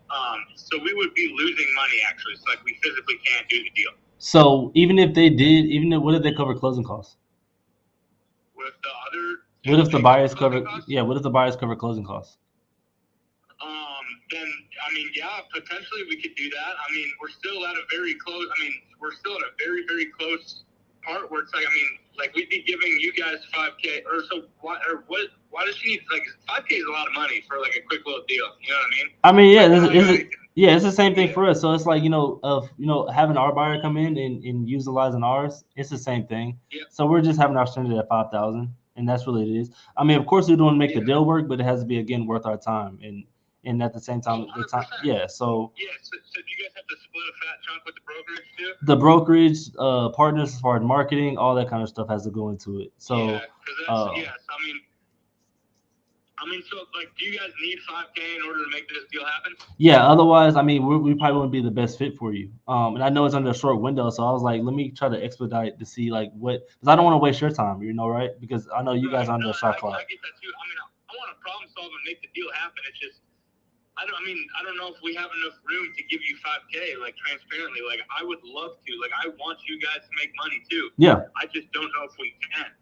Yeah, and so I mean, at that point, I mean, I feel like we're probably not the best fit for this deal, and I think that's kind of like where I was trying to tell her to be at, because otherwise it's not going to make sense for us to even kind of be a part of it. But I mean, we appreciate the opportunity. Why would it not make sense? Like you're making quick money. I mean, because all the money's not going to us. Like, at that point, we're really just working for free. Right. I mean, yeah. Exactly. If we give you 5K, we might be working for free. You know what I mean? Exactly. So that's why I think that's where we're paying to work. Yeah, exactly. And so that's why I think we're probably not the best fit for it. Not saying it's not a good deal. I just don't think our buyer is like the right fit for it based off like how much he's trying to offer for the property. Right. So you guys will do the best you guys can do is 5K. Yeah. Like that's the lowest you guys can do. That's like the bare minimum. Like I think like we don't even do 5K deals anymore. So it's you don't what? I said we honestly don't even do 5K deals anymore. So it's like that's like the bare minimum, and that's really just to cover everybody else. Yeah. Okay. Well, I mean, obviously, I don't want this deal to be dead. I want to work with you guys, gain your guys' business. So, I mean, what I'm gonna have to do, I'm gonna have to go talk to the seller and work something out to make this work. Otherwise, man, Keaton, I appreciate that, man. You won't go a penny or two above the 135. The buyers won't. What was that? The buyers won't go a penny above 135. They're locked in. Like they said, like we can close right now tomorrow if they're open to it at 135. But they're not going anything higher. Like we tried to work with them, and our buyer's like really, he's strict. Like he says, if he says a number, then he's like, that's the number, and like if not, I'll keep moving. And so we got to be the same way he is in a way. All right. Well, hey, everything I can do, man, is try to make it work. And no promises, but I'll try to talk to the seller and see what I can do. So obviously, I want to work with you guys. You know, No, absolutely. No, she spoke very highly of you. So I was like, let me talk to him and see what we can do. And she told me you're a really good guy. So I'm hoping that things can work out on this one as well. Yeah, absolutely. I don't want you guys to feel like I'm trying to like screw you out on my. Oh no, absolutely not. Yeah, we and vice versa. We don't want to make it feel like we're just trying to push every penny, because I know that's not the name of the game. I'd rather work a cooperation or collaboration over competition all day. Exactly. Okay. Well, hey, let me go to work, man. I'll go to bat for you and see if I can make it work. Perfect. If I can make this work, though, I'm gonna need this down payment. Earnest money? To have them send a wire like ASAP. Yeah, absolutely. You can do that? Yeah, no, absolutely. If we're getting down this low, I can definitely tell them. Then I already told them they need to have earnest money as soon as we give the contract as well. Yeah. And then obviously, we set a close date for Friday. Yeah. Obviously, we'll just have to wait. Title is working on title commitment, clearing that all. So we're not going to sell anything that doesn't have clear marketable title. Yeah. But as soon as it's ready to close, if it's tomorrow, Wednesday, Thursday, we'll do it. Okay, perfect. And do you guys already? Let me talk to the sellers. Okay, perfect. That works. And then should I call you back? Should I call Wendy back? She was wrapped up at the time. If it's really quick, you can probably give me a call, but she might be wrapped up for a minute. But if it's gonna take some time, you can go ahead and give her a call back. You having conversations with them, or she is, right? Yeah. No, she's having conversations. She's also dealing with like 4 other properties we're dealing with, so that's why I'm trying to take some load off of her right now. Yeah. Okay. Gotcha. Okay. Cool. So you guys kind of like a wholesale brokerage too? So we wholesale when we need to, honestly. But we do have a wholesaling business. Mainly we're doing we're buying deals to buy and hold mainly. I'm really the financial person of it, so I kind of just sit back and roll out the money of it. But we're mainly doing buy and holds. She's like, hey, we need the 5K. Can you talk to her? I was like, totally down. Exactly. I'm here to work out problems to make deals happen, and if that's what I got to do, I'm gonna battle my ass off to make it happen. And if it doesn't work, no worries. We'll move on to the next one. Okay, perfect, man. I appreciate that. I appreciate you, man. What was your name again? My name's Damien. Damien. Yes. Damien. Cool. I will. How do you spell that? D-A-M-E-I-N? It's D-A-M-E-O-N. I know it's a little unorthodox. Yeah, you're close. I like that. It's unique. All right, cool, man. Well, hey, let me get to work. Try to make this happen, and then I will call you back. All right, sounds good. I appreciate it. All right, see ya. Bye. And see, that's simple as it is. I'm guaranteed he'll call back and get that to work out. Like 9 times out of 10, I promise you that's what's gonna happen. Promise you that's what's gonna happen. Guaranteed.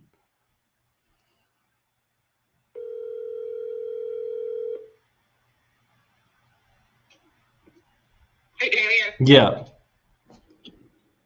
Hey, Damian. Yes. Can you hear me? Yes. Yeah. Okay. Yeah, so I just got the phone with Keaton. So I told him, I said, hey, look, we're at 130, and that's what we need to be at to make this work. He's like, all right, I'm gonna do what I can to go to bat for you, because I know that you guys need this, so I'm gonna do what I can to get that 130 for you and get this deal done. I said, okay, cool. It just took to me of being like persistent and straight to a point with him, and he didn't give me he tried to give me pushback, and I canceled it out as soon as he tried to. So I promise you, he'll probably call you back in the next 10 to 15 minutes and say, okay, 130 is good. Okay. So, yeah. All right. So you saw that one that I gave you earlier for 205? Yes. I haven't. I'm like, Pete, what are you doing? When I got to the house, I'm like, hey, man, what are you talking about 205? This ain't no 205. Yeah, I changed that one. This 190. Which is much better numbers. Much better numbers. But anyway, he needs to, I'm like, hey, man, you got to put some bone on the plate, not just for yourself, but for the people that you got coming through. No, he gets that. So, yeah. So last year, I got this lady a lot for $175. So he said, hey, Wendy, I found out that you sold that lot. I said, yeah, I sold it. He said, I got 4 of them. You think that we can do something and maybe get a builder out there to I said, y'all, so I need to start calling some builders in Grand Prairie and DeSoto. I know one. I know a Okay, couple. great. great. I actually do need to call him. Actually, Okay. I need to. He goes. We go to church together. So Oh, wonderful. yeah, Well, we got 4 lots that's coming up. yeah. I'll see what he wants to do with it. 1 acre. You said what? Each one of them is 1 acre. Okay. Okay. Yeah. Okay, perfect. Yeah, I can do that. Okay. All right. Cool. So he'll keep you updated with that. Okay. And you got a lot. Okay. And then I know Diego has some lot buyers, so we'll see what's going on with that too. So let's get the information and kind of see what we can do with it. Okay, sounds good. Okay. Yeah, we got a few. Yeah, we got a few. Huh? Yeah, that's coming from Keaton. Okay, that's fine. Okay. All right. Okay. Bye. Bye. All right. I think that's everybody. Now we can get back to these agents. On which one? The Bonnie. Oh, I don't know why I said which one. I can just get both of them. On Bonnie Drive, it is 8%. On Stafford, it is 6.5%. Cool. Happy New Year's. Happy New Year's. All right, cool. So got Manny out the way. Got that. She didn't even answer my question about the which buyers to go with. I don't even know. She was wrapped up with whatever she had going.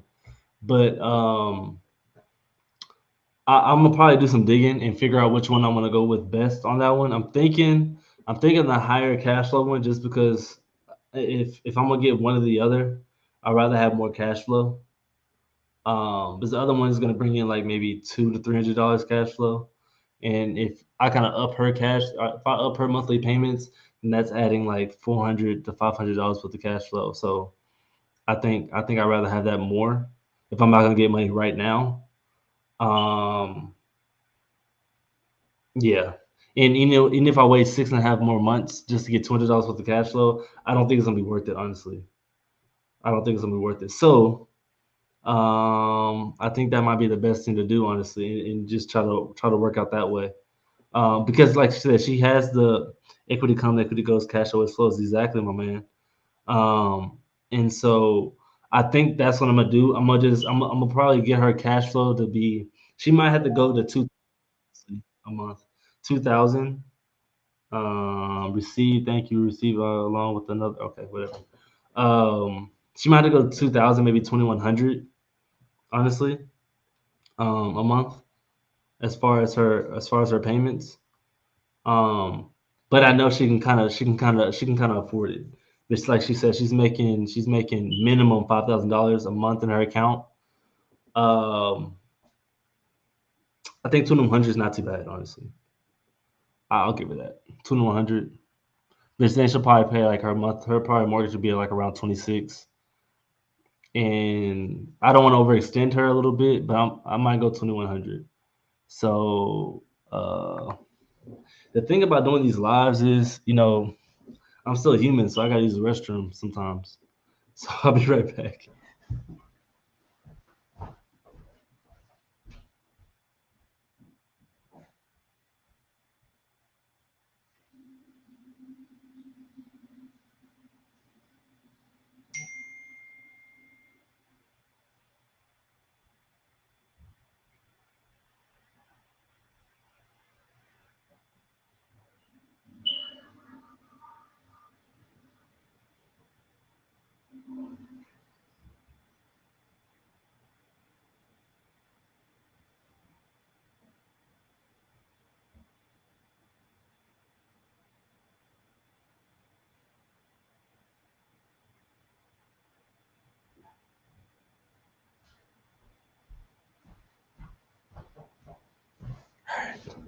Cool. All right, so yeah, I'm thinking about raising everything up to 2,000. 2024. It's a nice little cash flow coming in though. Ooh, 30 meters on that one. All right, but yeah, let's go ahead and call live now on this property. Now that I kind of got all these out of the way.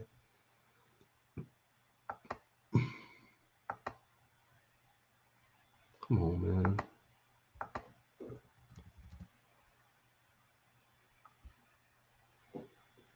It's about $450 a month.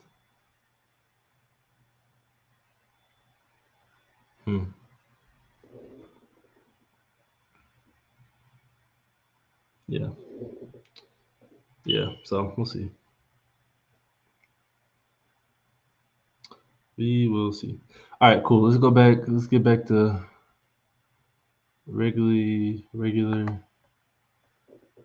the hell?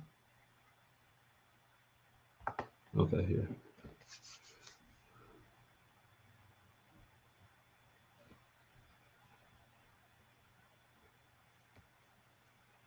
Yeah. So this one was the one they were talking about doing novation, but it was already brand new, so I didn't know why they were talking about doing the novation. So let's see what they're talking about.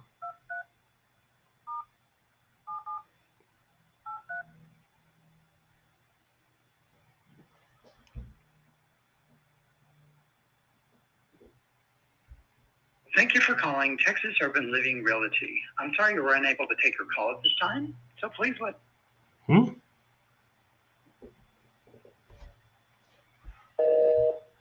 Bro, what? This number is going crazy. It's sending me all kinds of.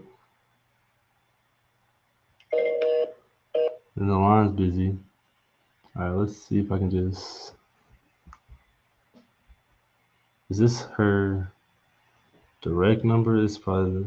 Let's see if I can find out what Liz's actual phone number is. Like, look up her agency number or her. Not the office.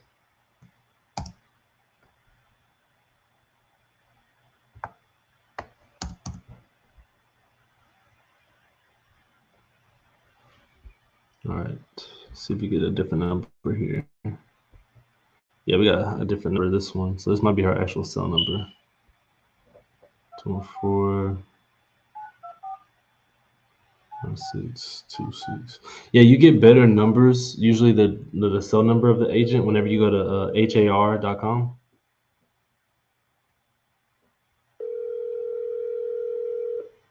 Hello, this is Liz. Hey Liz, this is Damien. How you doing? I'm good. How about yourself? I'm doing well. I can't complain.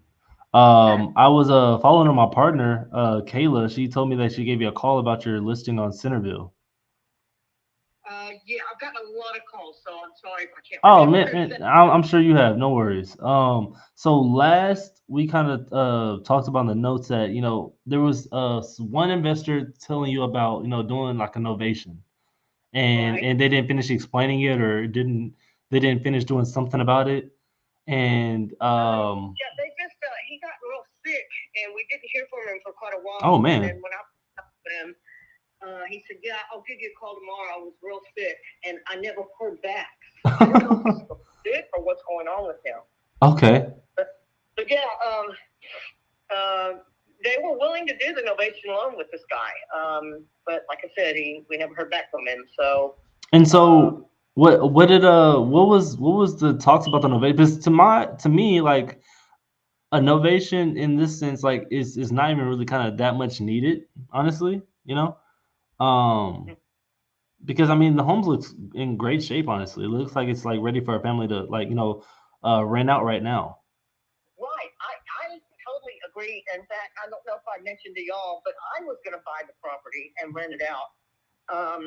But my husband and I have a Texas cash out loan or mortgage, Mm-hmm. and I was going to get a line of credit and buy it that way, and Smart. they will not let you do that. Really? Why? Really? Yeah, I know. I've been in the. But so that kind of nicked that. I'm sorry, you broke up. I didn't hear what you said. So that had nicked that in the bud. Yeah. Couldn't do it. So, But I mean, it's a really cute home, and it's had many updates. I mean, the new roof. Yeah, I see that. It's had some foundation work. It's got, I mean, everything is like within the last 2 or 3 years old, like the HVAC, that electrical panel, some wiring, water heater. I mean, installation in the attic. The roof was done just this past July, brand new roof. Mm-hmm. Kitchen's updated, new flooring in the kitchen and in the bathroom. And let me think what else. I mean, new paint throughout the interior. And then the living areas and the bedrooms have the original hardwood flooring, and they really look nice. Yeah, absolutely. Yeah, so they've done a lot of stuff to it that's not visible to the naked eye, unless you look at them. You look at a water heater and you go, wow, that's pretty new. Yeah. But anyhow, so yeah, I mean, if y'all are interested, please make us an offer because they're ready to move on. So that's what I actually wanted to call you about, because since you were interested in buying it as a rental, what were the kind of the rates over there right now? When I did them, anywhere from 1,600 to I think up to 1,900. Okay. You know, not bad. I mean, because it's not a huge house, honestly. Yeah. But that area, it's East Dallas where I'm from, and it's going to be up and coming. I mean, you know, it's slowly getting there, like Lockwood area. I don't know if you know the area. Yeah, I do. Lockwood used to be considered a lot like Casa View, and now, man, they're going for the 5. Casa View's not bad, because that's right there by Botanical, right? Not far from it. It's not right next to it, but it is not far from it at all. Okay. Okay, cool. But yeah, just make us an offer and let us know. I mean, you know, but do text me or call me if you do submit an offer, because a lot of people, I'm getting a lot of offers. They don't bother to text or call and say, hey, I'm submitting an offer. And they don't, it's sitting in my email for a couple of days. And I'm like, that's so unprofessional, you know. You know, it's like, just let me know if you're sending one so I can be on the lookout. No, absolutely. No, and I actually was just curiosity. I can definitely send in a cash offer. I saw they had the listed for a while. They haven't dropped the price at all, so I'm assuming they want to stick at that price. They did drop the price 10,000. It was originally listed at $259,900. Okay. You know, like I said, make us an offer, and you know, we'll see what we can do, because they just had their 3rd child, and they would really like to move on. You know. Yeah. Move forward and be done with this, you know, and stuff like that. They've got a lot going on, and they've gotten sick a few times with the RSV. Is it RSV? Yeah, upper respiratory virus. Their kids, and then they got COVID at one point, and they got this, and they're just ready to move on. You know? Yeah, 100%. Yeah. And I see in the notes they were looking for like another property. Is the idea of what's going with it? I'm sorry? I say I'm looking in the notes as well. It looks like they're looking to buy another home with this one. No, they already bought a home. Oh, they already bought it, so they're moving in. So they're paying two. They're paying 2 times on this. It's totally vacant. It's ready to go. Got you. And that's why they want to move on. They want to be able to take the money from that house, and that's why they need a certain amount. And but they, you know, need to put it toward, even though they already bought it and they're already living there. They've been there for months. They would like to get some of it paid down and stuff like that. Absolutely. Okay, cool. So let's do that. So again, I'm gonna send in my cash offer. I'm gonna make sure I text you when I send that offer, and I'm gonna probably send 2 different kinds, just because, you know, we do buy properties 2 different ways. So we do cash. So I'll send you my cash offer, and typically, obviously, our cash offers will be a little bit lower just because the interest rates rose. We're having to make sense as far as, like, you know, the cash flow, right? And then we also send out another offer as far as like a creative offer, which that kind of gets the sellers their asking price they're wanting. But then at that same time, it kind of helps us kind of leverage as much cash flow as we can. Mm-hmm. So okay. I'm and just explain, you know, and in the email when you send them, explain that. Absolutely. Because I hate to be the third party saying, okay, this is what they told me, and I get it wrong. Absolutely. So yeah. And we'll and then if we have any more questions about that second part of it, I'll definitely just hop on a call, and it could be all 3 of us or whatever the case is, and we'll kind of just work through that and see what the best offer is for them. Okay. We can do that. Absolutely. Right. Thanks, Damien. Absolutely. I appreciate it, Liz. You have a good one. You too. Bye-bye. Bye. All right, cool. So I didn't shoot off particularly doing creative in detail with her, just because I don't think a cash offer is too far off from where they're kind of be at. And I'm seeing in the notes that their mortgage is paid off. So if I did need to go lower, um, and they already bought the other house, I can see them still taking that lower cash offer over a creative offer. So I kind of want to run the numbers to see what a cash offer will look like. Because they might just take that rather than, I want to see both opportunities. So I'm gonna do an LOI on that one, and I'll get with you guys, Kayla and Taylor, and we'll kind of get on together if you guys are free later today. We'll get on the Zoom and kind of work over that LOI and to see, and I'll kind of walk you guys through that. But I want to see kind of which one they'd be best off with, and I think that might be a really good one too. So cool. Uh, cool. Hmm. All right. So, and then we have one more, I think, on that list right here. Next one was German. Taylor talked to them. Some Dallas. Got some notes on this one. Returns not fully understand the creative option. The agent needs further breakdown. Okay, cool. Cool.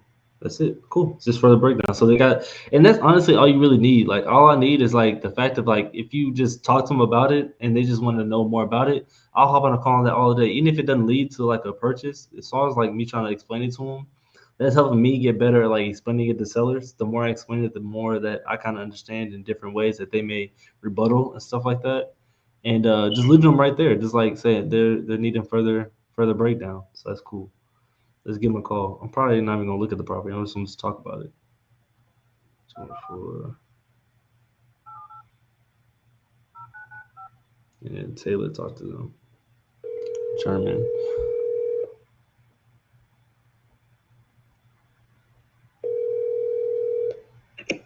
Sí, bueno. Hey, German. This is Damien.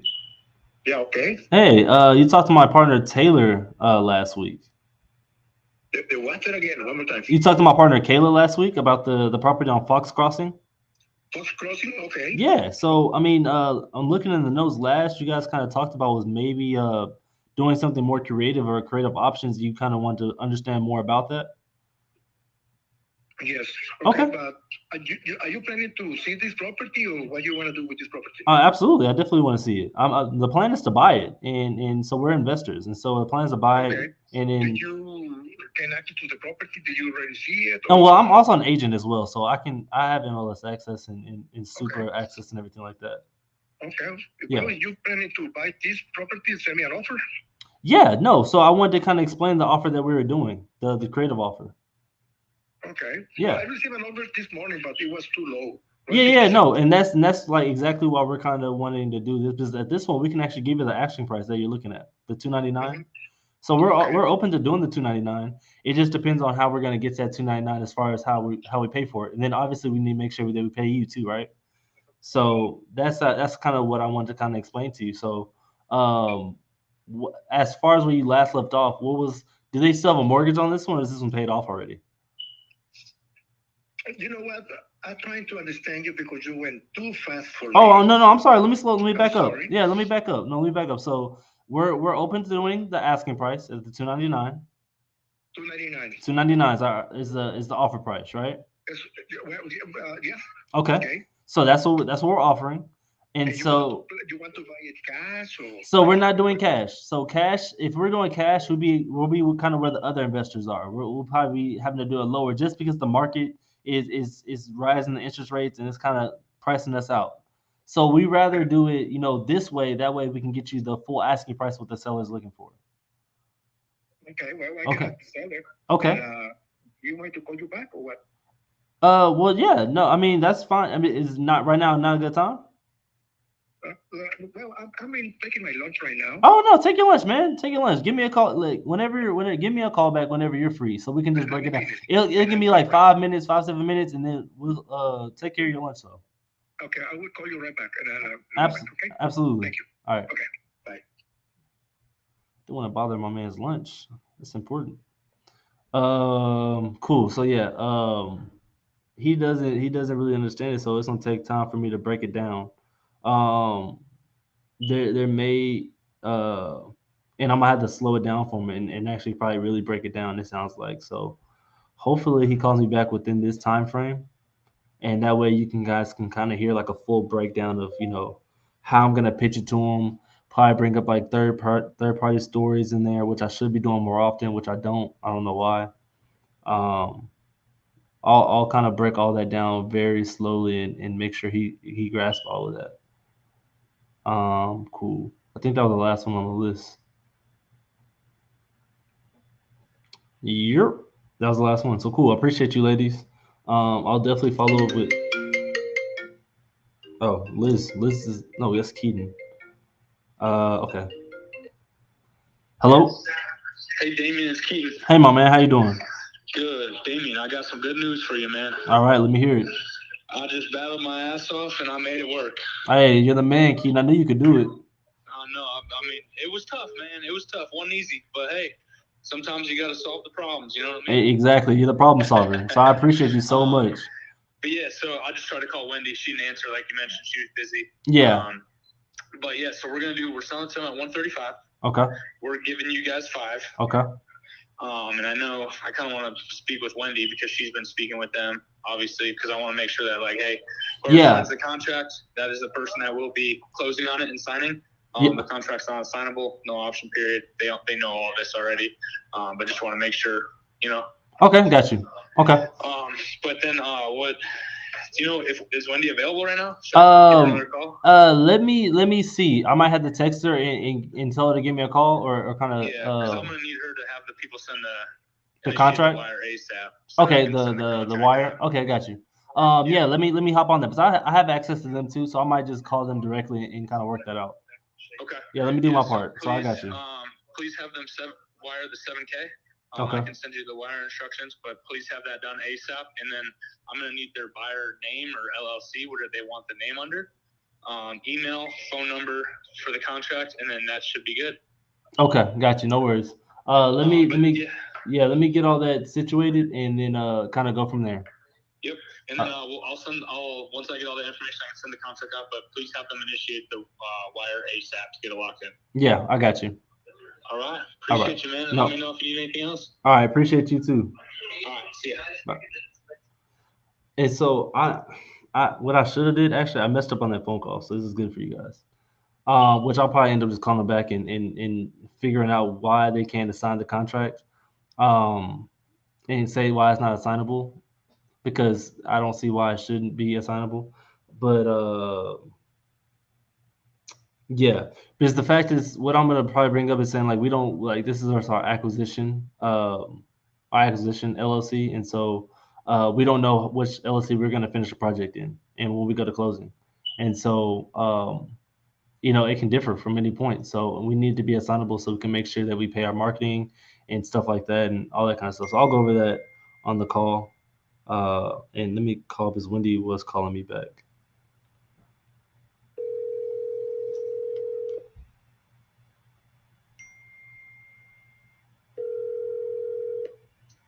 Yeah. Yeah.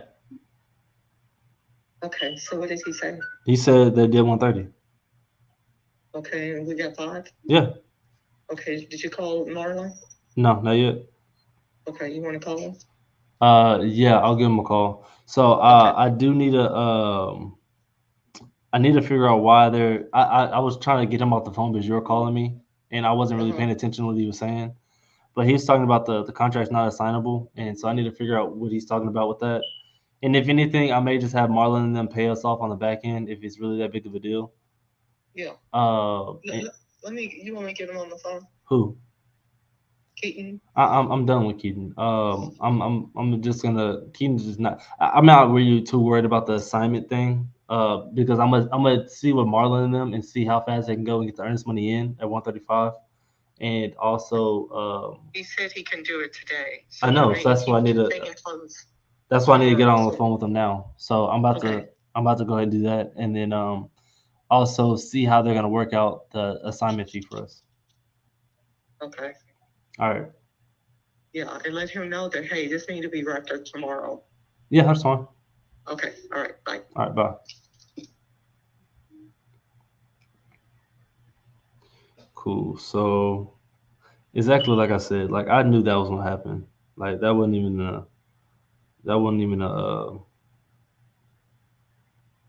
a question. So that is one deal technically gonna be hopefully done by this Friday. So we got one deal ready to we haven't got it locked up yet, so I'm not gonna count. Where in the world is his number at? Cindy. Oh my goodness. I don't even know. I don't know if I even texted him before actually.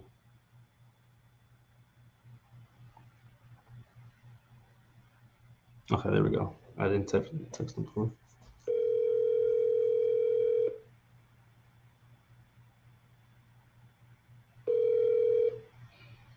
Hey, Damien, how's it going? Hey, I'm doing well. So we got it at 135. Okay, 135. Cool. Yep. So we as soon as possible we need to get earnest money and contracts sent out. And I have the wiring instructions from them guys. If you guys can do that as well. Okay, you got the wire instructions. Okay, so all right, I will. And I gave. Did you? Okay, I'll tell you what. I'll text the email address, purchaser's name, and everything off. Okay. Okay, sounds good. And then All right, so thanks. do you guys want to send the contract, or you guys how do you want that to happen? Well, I can see all the information and just fill it out and then send it back to Grant. I'm sorry. One more time. I'm sorry. So just I'm gonna send you over the the purchaser's name, email address, our title company, and everything like that. Okay. And then just email once you fill that out, just email it over to Grant. Okay. So you want us to do the contract and just send it over to you? Yeah. Okay. All right. All right. All right. I'll send it over right now. In worst case scenario too, because they're wanting to be difficult with the assignment. Are you guys open to doing it on the back end? Okay. Hold on. What now? They're what is it? They're not opposed. They're being strict on the assignment, having it non-assignable. I haven't dug into it yet to kind of. I can probably change their mind, but just say worst case scenario, they're not making it assignable for us to give to you and do it that way. Are you guys open to paying us on the back end? Hang on, just a second. All right. Put you on hold just a moment. All right.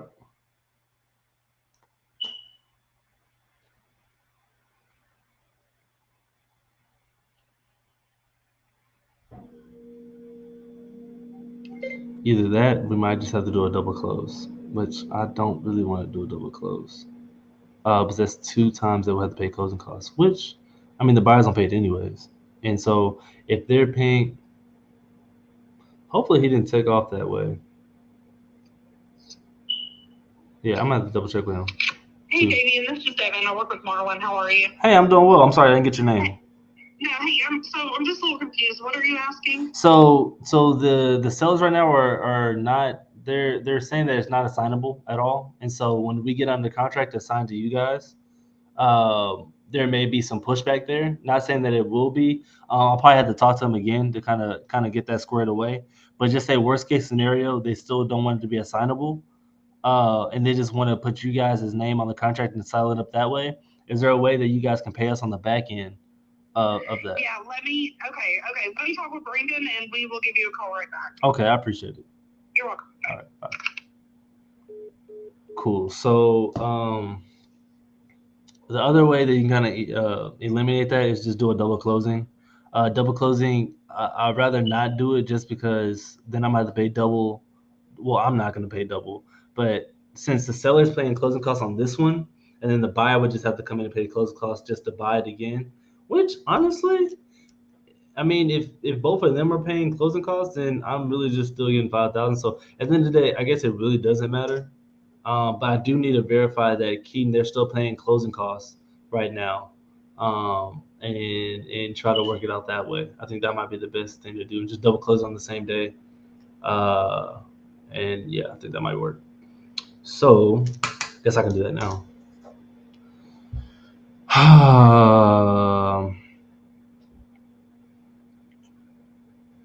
What is the reasoning? And I wish I was actually paying attention to what he was saying. I would have said something right then and there, but I registered it too late, and I was already going towards. I already let that moment pass to me even kind of going back on that. But it's really a call of just saying like, what's the reason? What's the reason why it's not being assignable and stuff like that? Otherwise, we'll have to do a double close, and he'll have to pay closing costs, and then have the buyer pay closing costs, which they're calling me back right now. All right, hello. Hello. Yeah. Hey, David. Okay, so basically you're asking like the finder's fee? Yeah. Assignment, finder's fee, however you guys want to write it on HUD. Yeah. Okay, so how much are you looking to get? It's still 5,000. So on this instance, let me see. On this instance, let me see. We might have to do a double close if they're not wanting to do the and this is me just being transparent. We might have to do a double close if they're not wanting to have it assigned. That way we can close on it and send it to you guys and close with you guys on the same day for the 135. Or I get them to have the contract be assignable. That's the only two ways it really seems like. Or if you guys are willing to pay on the back end and just do a finder's fee for like the 5,000, like you were saying. Yeah, we'll do it on the back end. Okay, that's perfectly, yeah. Whichever way kind of works with you guys. I didn't want to complicate it. But yeah. Yeah, exactly. So I was like, I'd rather not because they're already kind of have that up, and I don't want to pay double closing for you guys. So, so if it works better for you guys to do it that way, then that's perfectly fine with me. Okay. Do you want me to just write it in the? You want to just write it inside the contract, or yeah, I could just write inside the contract on like additional terms or something. It's gonna be a contract between us. Yeah, us and the seller, and then I can just write in the additional terms. Just have like my company a finder's fee for the amount. Yeah, that's acceptable. Yeah. Okay, cool. I appreciate it, guys. I'll wait for that information from the buyer's information, all that, and I'll get the contract drafted up. Okay, so I'll do it. Text you the owner's address. Email address, okay? Yeah. Okay, thanks. All right. All right, bye. Bye. All right, cool. So, I'm gonna send also him the wiring instructions.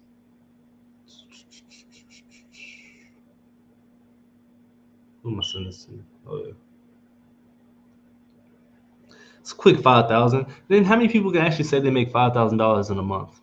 Because if you think about it that way, and that was really just through a phone call, phone call talk, and she could have had this wrapped up in like last week, type thing. Like if she's just more direct with the seller agent and more direct with the buyer's agent. Like I hopped on the phone and literally did that within the hour, and got that $5,000 negotiated to 135 to 30. And got him to do, closing cost addresses and finder's fee for 5,000, and that took less than an hour.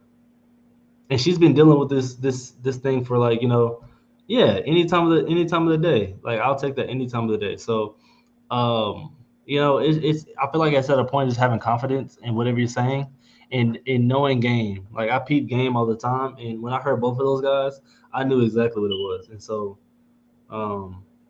let me text him this stuff real quick. Good to see you here, Andres, too. Whenever you have time, I don't know. Do you want to? I can hop you on real quick now. We could talk about that Horf deal, but I don't know if you want to talk about it on here. It's live. I mean, I don't mind it, unless you want to keep it confidential. That's perfectly fine as well. But the opportunity is there, my man. Victor, let's see what you had a question for. Wire 7K EMD. See what your question was. If an agent wants to call, wants you to call their husband, what? The wife is okay. If the agent wants you to call their husband, the wife's a listing agent. Would you get on a phone call or still try to talk to the wife? I'll talk to whoever wants to talk. If the wife wants to talk to the husband's open to talking, I'll talk to him. If the wife wants to talk, I'll talk to both of them at the same time. I'll talk to anybody. I'll talk to anybody, whoever wants to talk about the property and get the deal done. So yeah, they're both agents. So yeah, I'll talk to anybody that wants to talk about the property. Cool. All right, so I'll get that contract drafted up. Let me update Wendy about it. She actually does a lot of contracts. Like she's gonna try to be the in-house TC for us, honestly too. Yeah. All right, so talk to Marlon and the other lady. I think it's Brenda. Uh, they're ready to go. So they said cool. They'll put us on. They'll put us. So they're gonna send us the buyer's information and all that stuff to put on the single contract. We don't have to make it assignable. Just on the contract, we'll put in the additional terms that A to Z Properties will get a finder's fee for 5,000, and we'll just get paid at closing. Okay. And we'll just send that into title. Huh? Yeah, we'll just send the contract and the title. So we'll send it to the sellers. Yeah, so we'll they're gonna send us the they're gonna send the buyer's information to get the contract drafted. So if you don't mind doing that, that'd be great. Is this on market? No, it's off. Okay, well, so do you know what contract to use, or how are you gonna do it? Yeah, we can just do it. We can just do it by just contract, you know. But I think Keenan's gonna write it up. So Keen's gonna write it up? Yeah. Okay. So I'll double check with Keaton to make sure that's on the up and up, but I have the buyer's information. So I'm We're not gonna give that to him. We're not giving that to him just yet. Just ask him, hey, how are you gonna write it? Are you gonna write it up? Yeah, no, I'll call him. I'll call him and make sure that's written up all right, and then I'll make sure that we put in there A to Z Properties is getting $5,000 in there. Got it. And as a finder's. Tomorrow. Yeah. Well, I don't know about that. I don't. I don't know about tomorrow. I didn't. Okay, no, because that's what he said. That's the only reason we're doing 135. Well, so I'll figure out what day of closing he wants to do. What date do? But no. The thing is, Keaton already told me that we probably won't be able to close this week just because title stuff to be ran. So he's not going to sell a property if they don't have clear title yet. Okay, well, get with Keaton and say, hey man, That's the real deal. Yeah, I could say we could say the 13th and plan for that, and then if it needs to be pushed back, we can do that. But we'll just schedule it that way. Okay. Yeah. So yeah, we'll schedule it that way. So I'll get the contract and make sure who's doing the contract knows all the stuff that needs to be put in there. Okay, sounds good. All right. Okay, bye. Okay. Bye.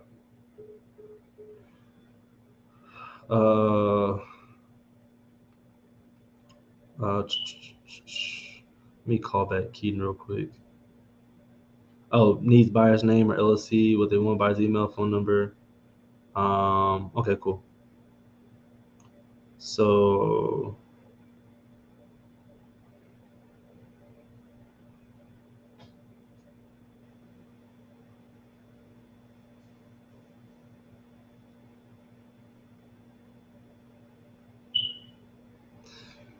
so I don't want to do it this way because this is literally like a handshake kind of agreement with the buyer, and so I don't want to educate that way. I think you should always have something with the buyer that reassures you because it's really nothing stopping them from once I send that buyer or once I send that listing agent the buyer's information, it's really nothing stopping him from saying like, okay, I'm gonna just send him the information. I'm not gonna add the $5,000 in there, blase. I'm not gonna do all that. Yeah, so there's nothing really stopping them from doing that, which is kind of worrisome about it.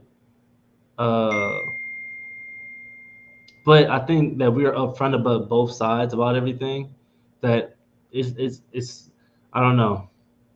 Ask title to send the wire instructions to Brandon Elise, please. Okay.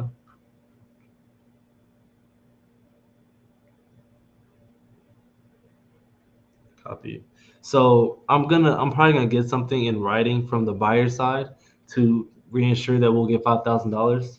I'm gonna make sure that they CC us also in the email, as well with the contract, so we can make sure that everything's on the up and up, and do it that way. Actually, let me give Keaton a call.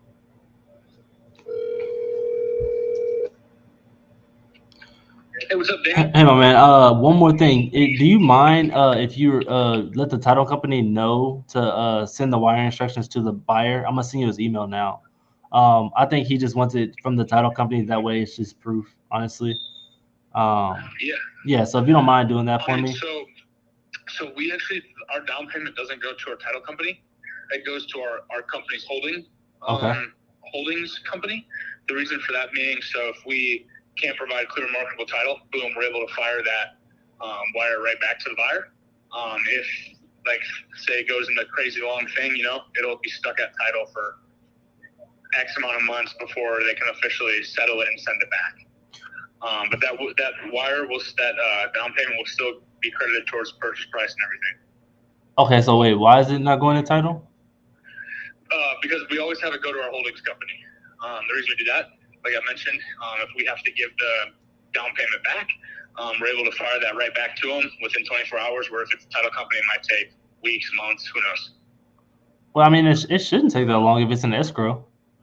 I mean, well, it depends on if it's not, we can't provide clear marketable title, boom, we can get right back. But the also thing is we do it holdings company because that's just how we've been doing it. That's how we always do it.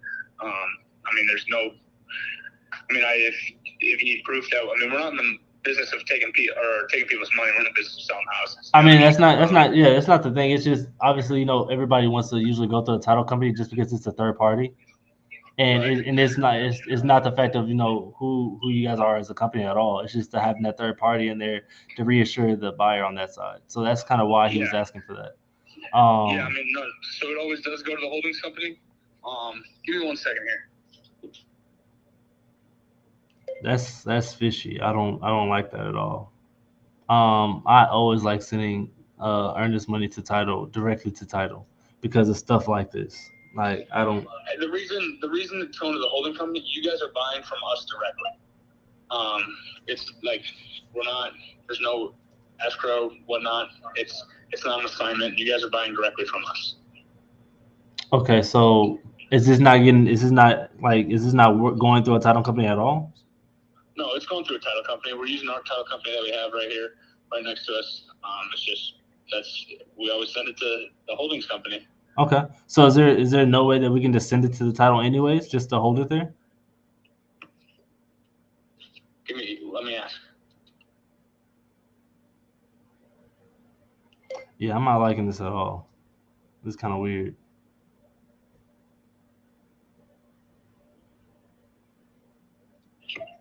So the reason you guys want it going to title is to ensure your safety. Yeah, absolutely. Just a third party to hold the money in escrow, and that way they don't.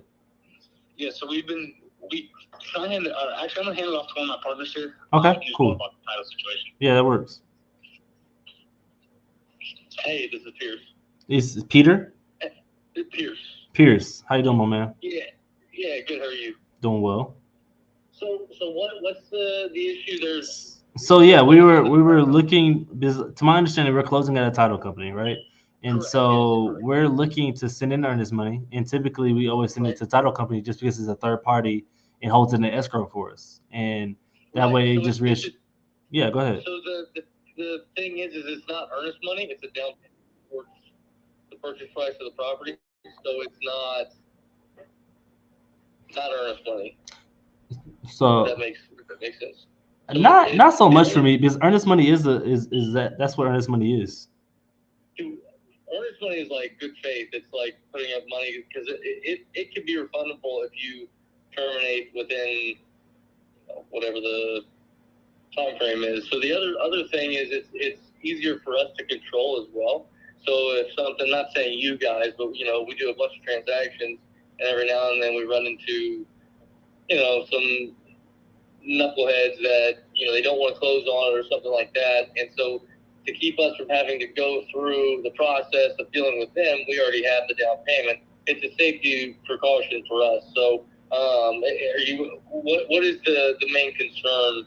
So my main concern, I guess, is more so like the earnest money obviously is not going to like a third party that's basically going to hold the money in escrow that's not on either one of the sides.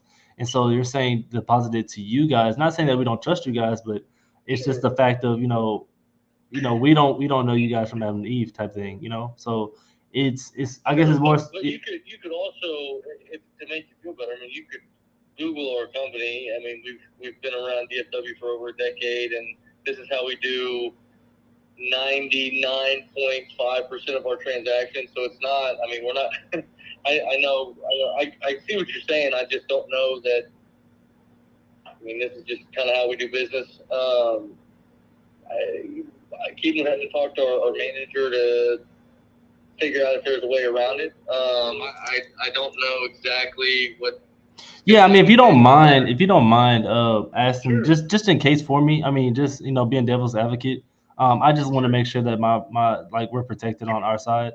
That's all it really is. Let me ask you something. Where are you worried about protected wise? Like, what do you think we're Because the down payment run? Or? I mean, it's nothing stopping you from guys doing that. That's the only thing. In earnest, like you know, the title company. There's a contract in place.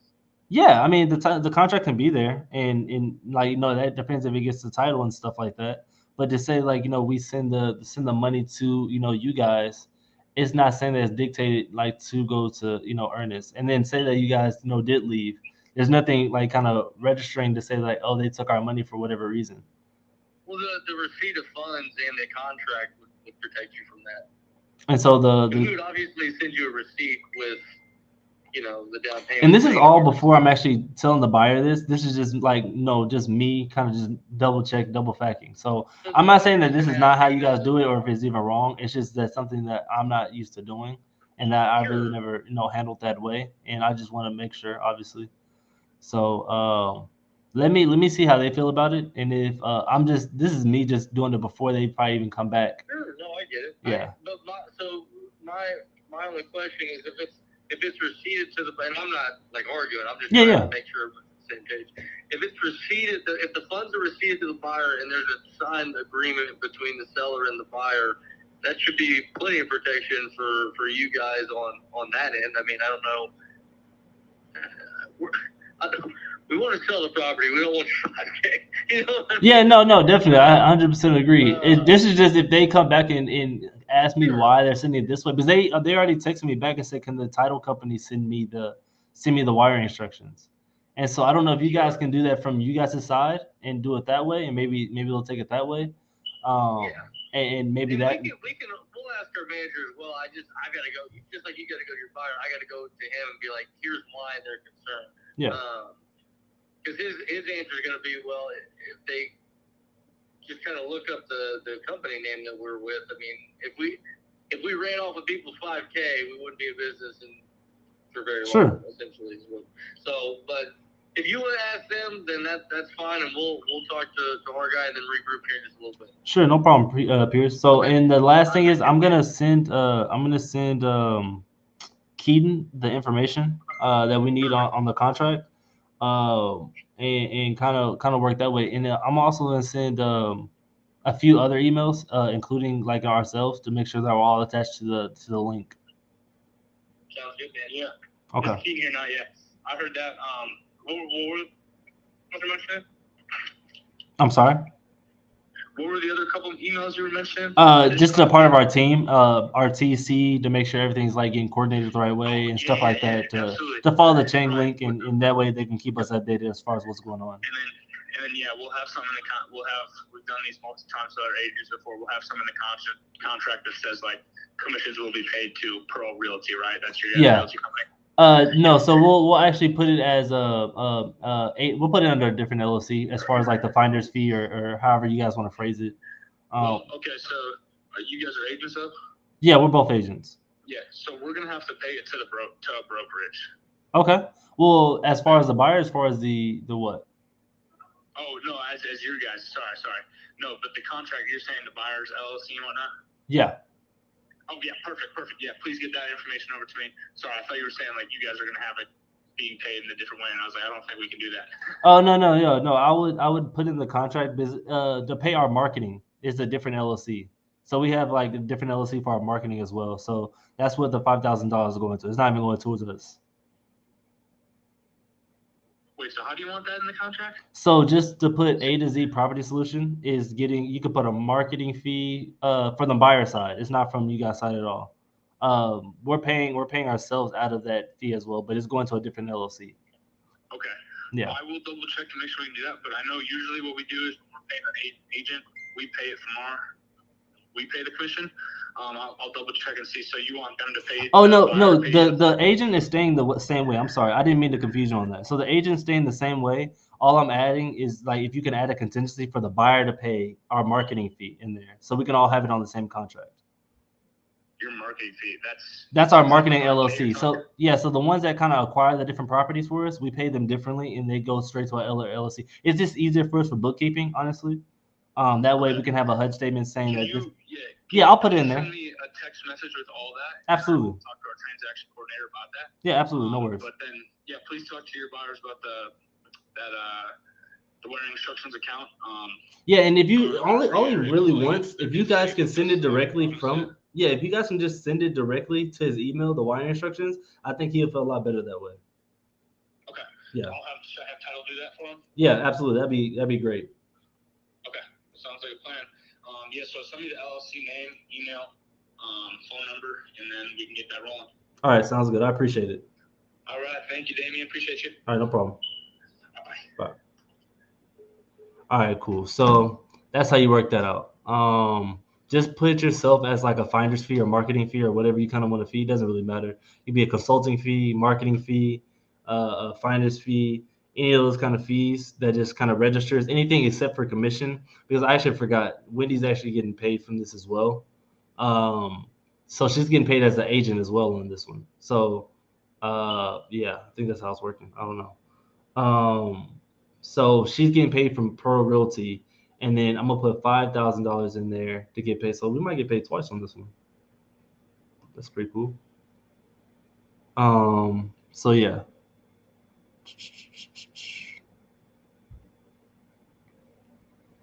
But that's still weird to me that they don't use a title company. What? I don't know why he's putting title information in there, because they're not using this title company.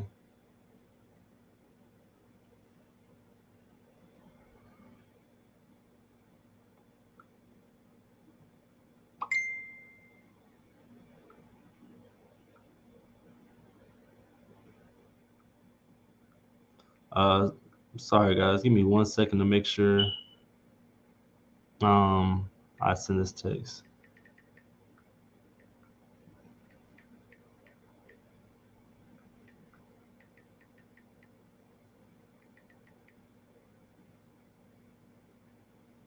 Easy A. So let me see if you guys have any questions in this comment section.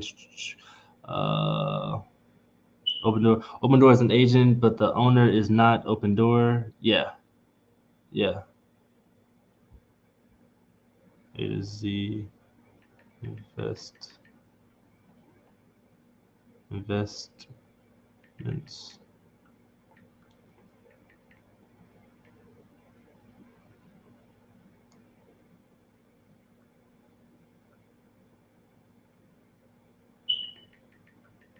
Add in the additional. What's up, my man? Hey, so I just called an agent. What was I gonna say? So I told her about creative. And she's been approached with that. And she says, you can still write up an LOI or put in an offer, but the seller has rejected doing creative. And I told her, hey, you know why he did that? He just wants to cash out, pretty much. But yeah. What would you do in this instance? Yeah, I mean that's just how it is at that point. I mean, yeah, like you asking them kind of what's the reason why they didn't do it, and it kind of makes sense. And so if I wanted to go further into that, I would say, okay, yeah, that makes sense. And typically it's 3 reasons why people don't like to do creative, and that was when I told you about those 3 reasons. Yes, was it yesterday? I'll ask her that. Yeah, it was. It was like either they wanted for like they need something specifically for like a bigger purchase. They don't understand it and they just say a confused mind always says no, or they just don't like me. And I was like, which one do you think it really is? And they'll probably tell me like, oh, it's a big purchase, and they'll go kind of dig into like what the purchase is for, whatever the case is. or they'll say they're confused about it, and that's your chance to explain it better and stuff like that, or they really just might not like you. So, but that's another way I can kind of dig into it to kind of figure out like why they don't want to do creative and what kind of stopped them from doing it in the first place. And sometimes they just want cash, just because they want cash for like another property, and that's not usually. I mean, sometimes you can kind of do this.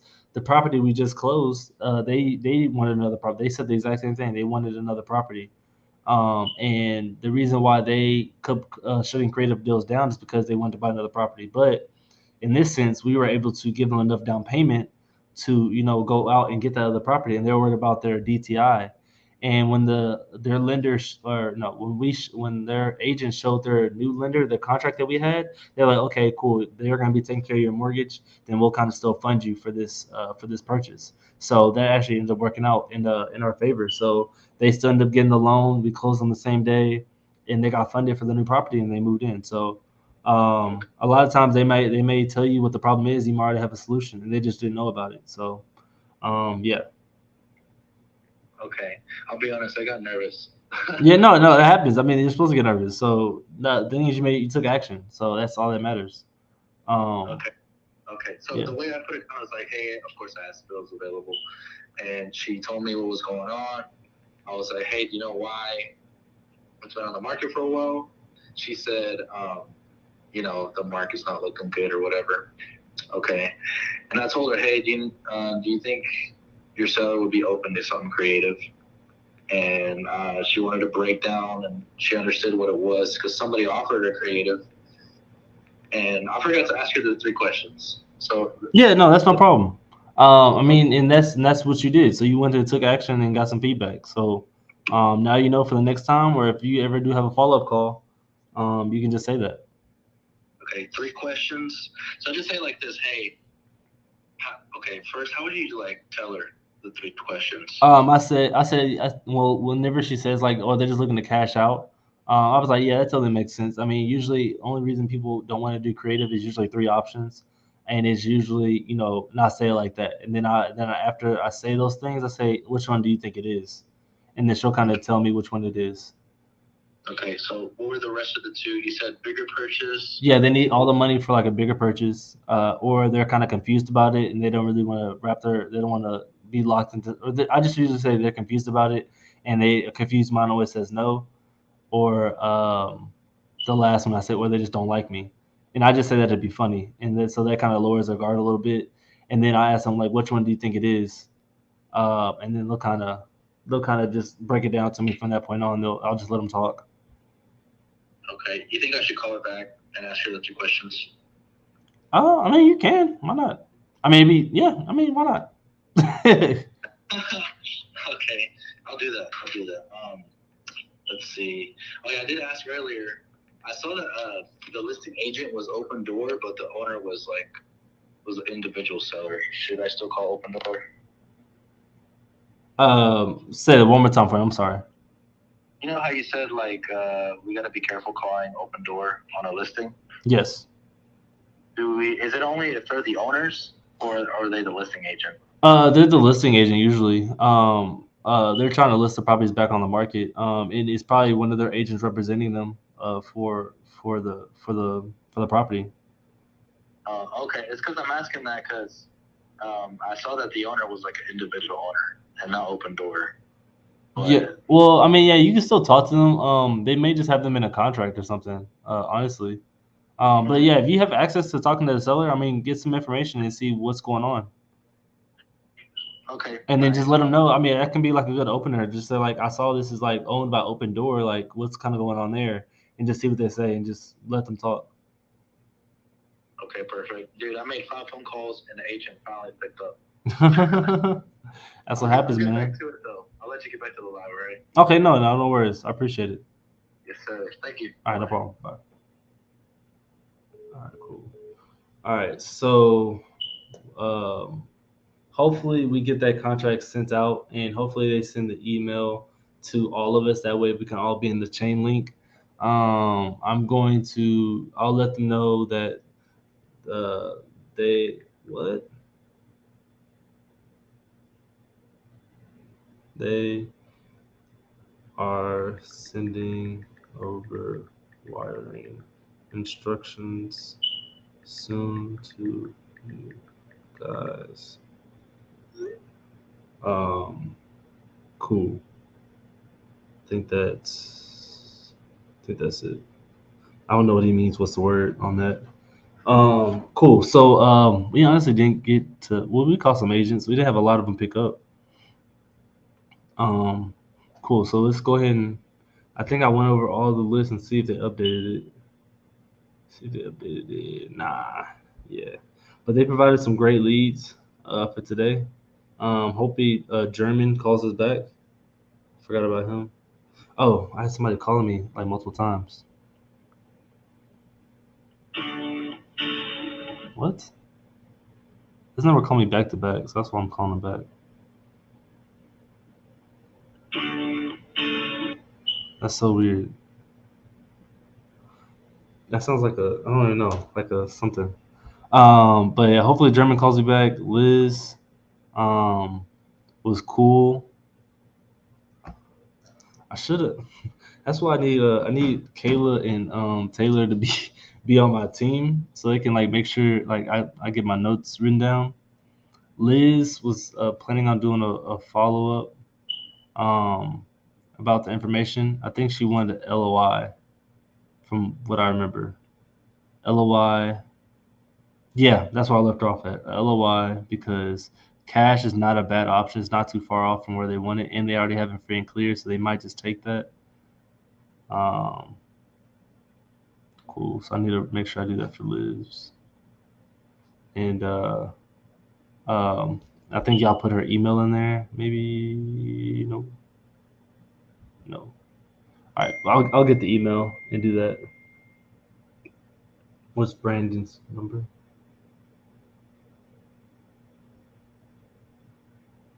I'll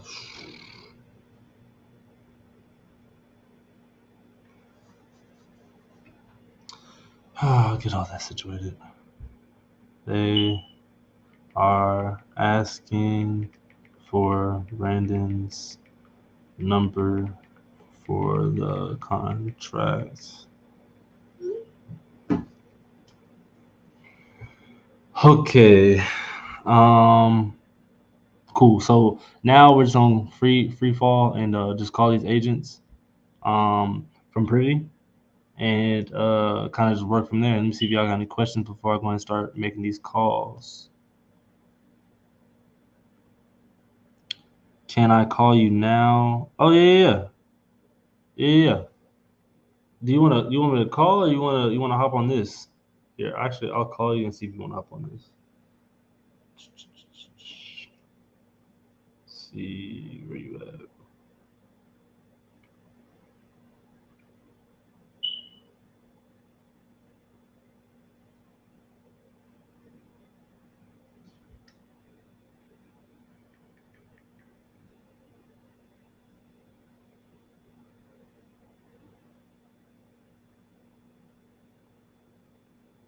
Yeah, no, definitely you can do that.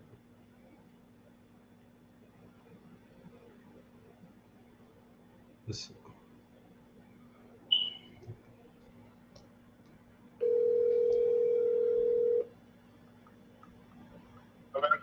What's up, my man? How you doing? Good. Let me mute this YouTube so I can. No, you're good. I was like, did you want to hop on here and then you could talk to me there? You don't have to show your face or anything, but that way I can. Or did you? I think it might be easier if you did hop on here, but if you're not able to, that's fine too. Yeah, sure. I don't know how to do that. But Yeah. No, I'm gonna send you the link to hop on here. I'm gonna send it here in the chat and just click on the chat. This link right here, and it should like kind of sign you in, and then it's gonna pop up on the screen, and then I'll add you to the thing. Got it. Cool. We get to talk about a duplex in Fort Worth. Can you see me? I think it takes a minute. I think it's slow on my side. But you already signed up and everything, or not signed up. You signed in, and it's trying to show you. Let's see. Okay, got you. All right, so give me 1 second. I'm gonna add you in 1 second. Hello. Yep. Hello. Hey, Hey. wait 1 second here. Hey, so I was with my transaction coordinator. I saw your marketing fee 5K thing. Yeah. So in order for us to pay you guys, we needed to go through a brokerage. For what agent? There's no agent in there. So the buyer's paying you that 5K then? Yeah, it's another LLC that we have, and so just because the way that we paid our acquisitions team, our marketing team, we just pay them through the deal.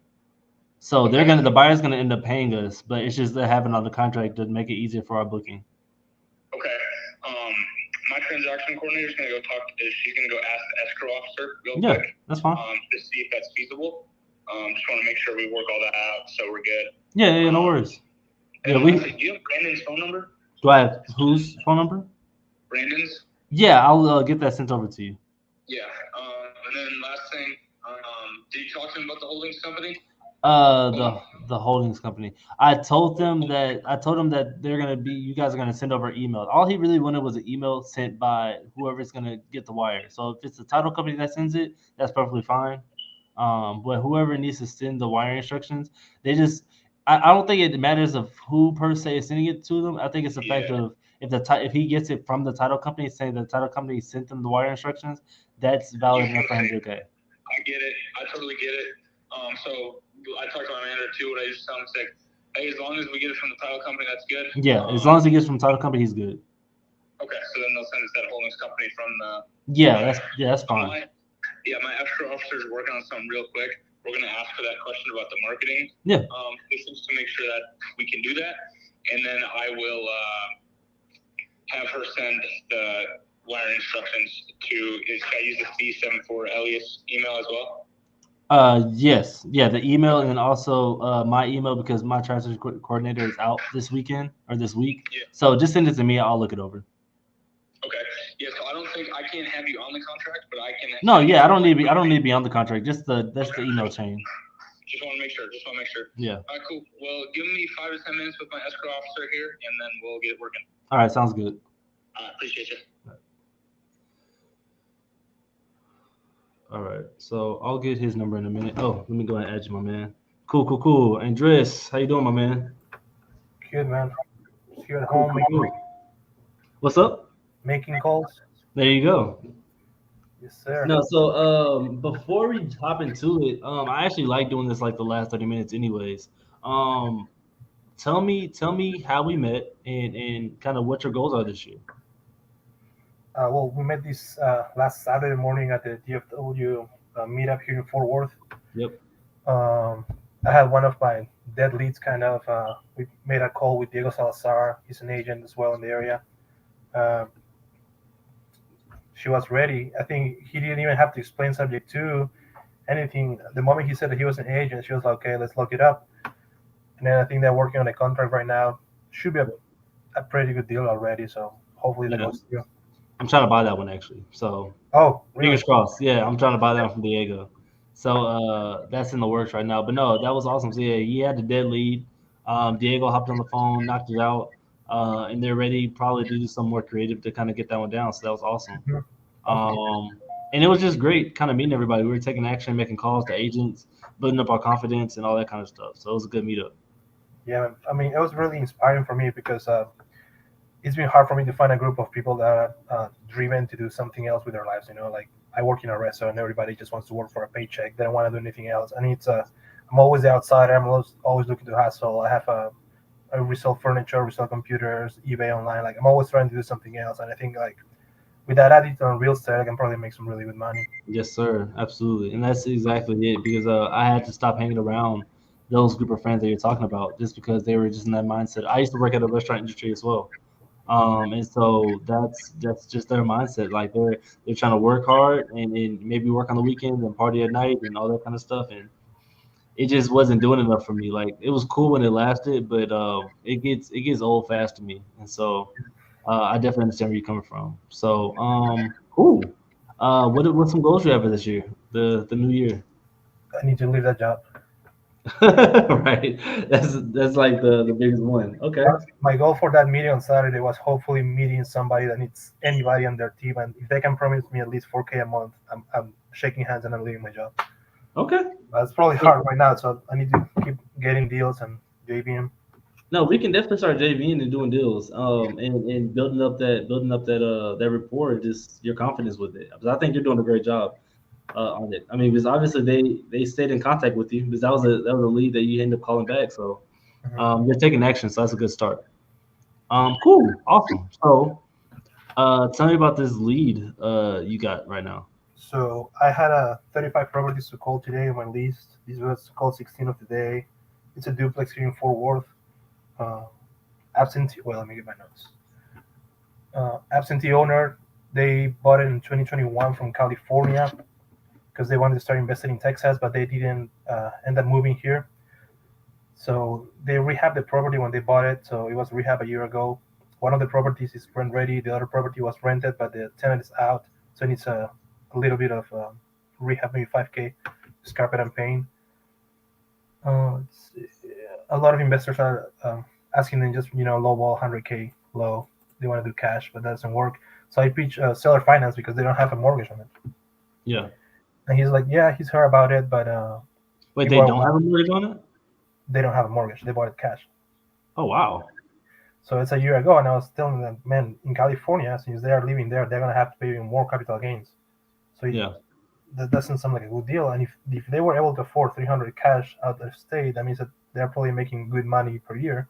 Yeah. So probably trying to avoid capital gains. It's something that would be appealing for them. Yeah. Okay. And did you bring that up, or is that just something like you're talking about right now? No, just talking right now. I'm ahead. Okay, gotcha. Cool. Go. And so what did they say when you kind of brought up creative? He's like, yeah, he's heard about it. Some people have sent me emails already, but they want to do like 0 down, 0% stuff, and it doesn't work for everybody. These people they are not in that situation. Mm-hmm. Yeah, exactly. Okay. So And you want me to send a letter of intent tonight with some numbers? okay, got you. And did you get an idea of kind of what he's looking for down? Because I know he doesn't want zero, but what is he looking? What's he looking at? I tried, and this guy was negotiating good. So he was like, I need to see it on paper, or I can really tell you anything because I already have some offers. Okay. Okay, got you. So yeah, I mean, at that point, I would just kind of send in. I'm not gonna say send in something like disrespectful, but you can send in something like, I mean, honestly, since I would I would actually send in something kind of little low, just because I would do it just to start a conversation. Because if he's not telling you where he needs to be at, like I would always anchor it low and let him bring me up to like where I need to be at. Because I'd rather work that way. And try to make it worthwhile. Because like if you say like, oh, I'm thinking about like $10,000 down, he's like, oh well, no, I need at least 40. At least you know where you're starting at. So like now you got to work your way backwards from 40, and try to wiggle it with them there, and just kind of play with it. I think that might be the case scenario, especially if they have it like no payments on it. There's definitely some potential in it if they're open to actually getting creative, because it doesn't have to be zero down at all. They can actually get some money from it. And since they have a mortgage on it, I'm thinking like off top. I mean, if they take out like a home equity line of credit, and you pay them that, and you just subject to that, and that way you can get the money they're looking for. You can do like mortgage method. It's a whole bunch of things. Like whenever they have no mortgage on it, that's great. And it's a lot of stuff you can play with. So, I think that's kind of how I would kind of steer it. When's the last time you kind of had the conversation with them? Was that today or was that? When I sent you the message, like it was the first call. Oh, that was right then. That was today. Okay. That's today. Oh no, that was this morning. You texted. I think it was like 11 or 12. I don't remember. Okay, so yeah, we can. Did you want to maybe, or is he just done talking about it, or did he just want to get a LOI and maybe talk more about it? He wants to get an LOI because I mean I already have all the information since they rehabbed the property a year ago, like roof, HVAC, all of that is ready to go. Okay, got you. Okay, cool. So Yeah, so I mean, do an LOI. I would kind of anchor it a little bit. I would say, like $10,000 down. I would say maybe like a 15-year balloon, something like that. Like just play with the numbers a little bit. Because if people are coming in with $0 down, $10,000 is more than 10, or I'm sorry, more than zero. Right. So yeah, so I would ideally kind of shoot for that and kind of from that point on, like if you saying like no, I need this amount of money. Now you know where you need to start. Now you know where you kind of got to leverage things at and kind of work that out. Mhm. Um, and just tell them like I always say like whatever number they say as a down payment, I say it's not impossible. It's just not what I usually do, and I'm trying to get more here and see where that gets you, and then maybe we can work something out to kind of get you the number you're looking for. Mhm. And if you have any problem with that, just I'll hop on a call, or we can hop on a call anytime, and kind of knock that out, and kind of work that out. Yeah, The only thing I'm struggling a little bit is the taxes on this property since it's a duplex. taxes are crazy in Fort Worth, so I already know that. Man, I just bought a house. I'm paying 680. Yeah, yeah. Fort Worth has crazy taxes over there. Yeah. So where do you usually get your tax information from?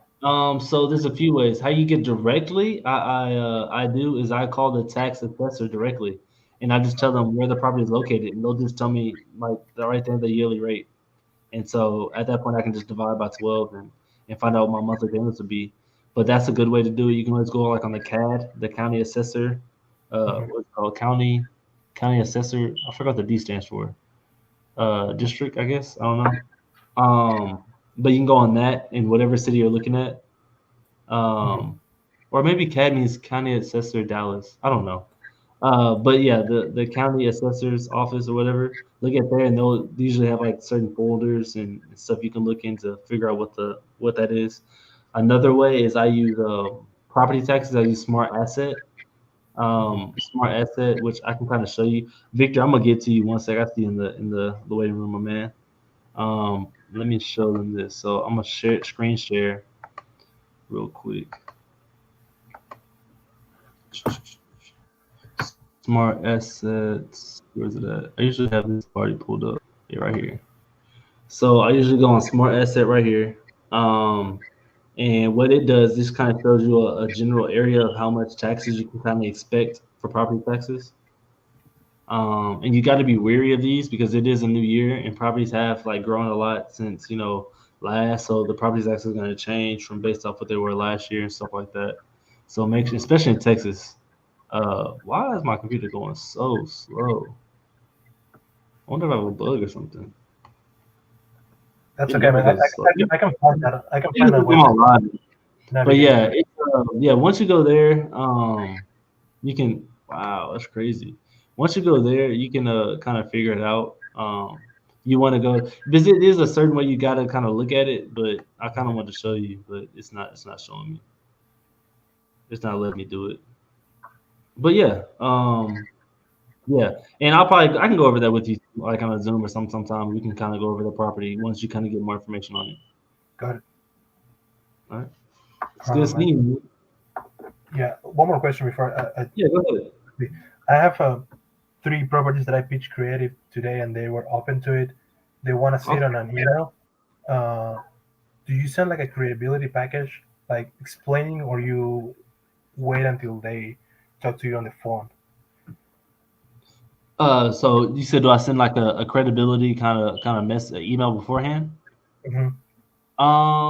Not a lot of times. Like if they just ask for a LOI or something on paper, I'll either send them like the LOI really. I'll usually just do that. Credibility. I mean, if they wanted to see like some numbers and stuff like that, I can send them like some HUDs that I'll kind of show them and explain to them like this is a couple of properties we just closed like a few months ago and stuff like that. I'll explain the situation. Stuff like that. What else? I know Pace has a credibility email, but we can't really share that without it being a sub 2. But that's something else I might use every now and then. But they really don't they don't really check my credibility, I guess, so much. I have maybe like 1 or 2 people kind of ask me. I feel like a lot of them just kind of understand and kind of trust me at that point. Got it. Yeah. But yeah, I can maybe send you like a rough draft of one that I typed up, and then you can use that one. Sure. I'm trying to type one for myself right now, so I can get the practice also. Like putting the answers on the paper. But let me get back to you on this duplex, because he sounded very motivated, the agent, because the reason they bought the property was for an investment property. So if they can still keep the cash flow Yeah, without having to be landlord, like exactly. we just gotta negotiate the numbers. Yeah, exactly. And that's all. That's all really conversations about. Like, I want to work with you and get you the number you want, and kind of, that way you can still make money from it, and you don't have to manage it. You just be the bank. So, All right, man. Thank you so much. all right, man, no problem. I'll see you. I'll see you soon. Hope you hop back on. All right, man. Thank you. Ooh, that's that Colorado property. I gotta call them back. Victor, what's up, my man? I'm still working on the script. Okay, bet. So, just to get back with it, you first ask if they're available. Second, tell me a little bit about the property. Mhm.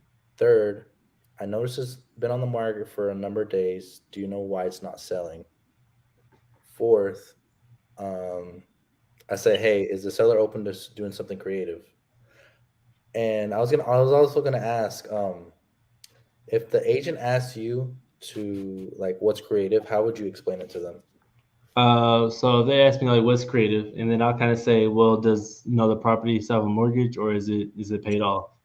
And they say that, oh yeah, it still has a mortgage, and then so I say in that instance, at that point it's probably what else did I kind of say? I say in that instance, like, we would take over those payments from them at that point on, and say they have X amount of equity, we'd pay them equity over time, and say that it really depends on how much equity they have in it.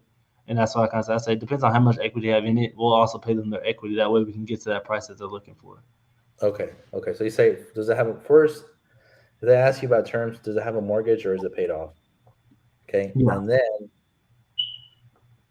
you'd say, okay, we can just finance. Wait, say that one more time. I'm sorry. Yeah. So I mean, I say it different ways. So it's not like one way I say it, I guess. So it's like what is terms, and so I may say that I may say it means like I pay them some up front, or I pay them I pay the rest over time.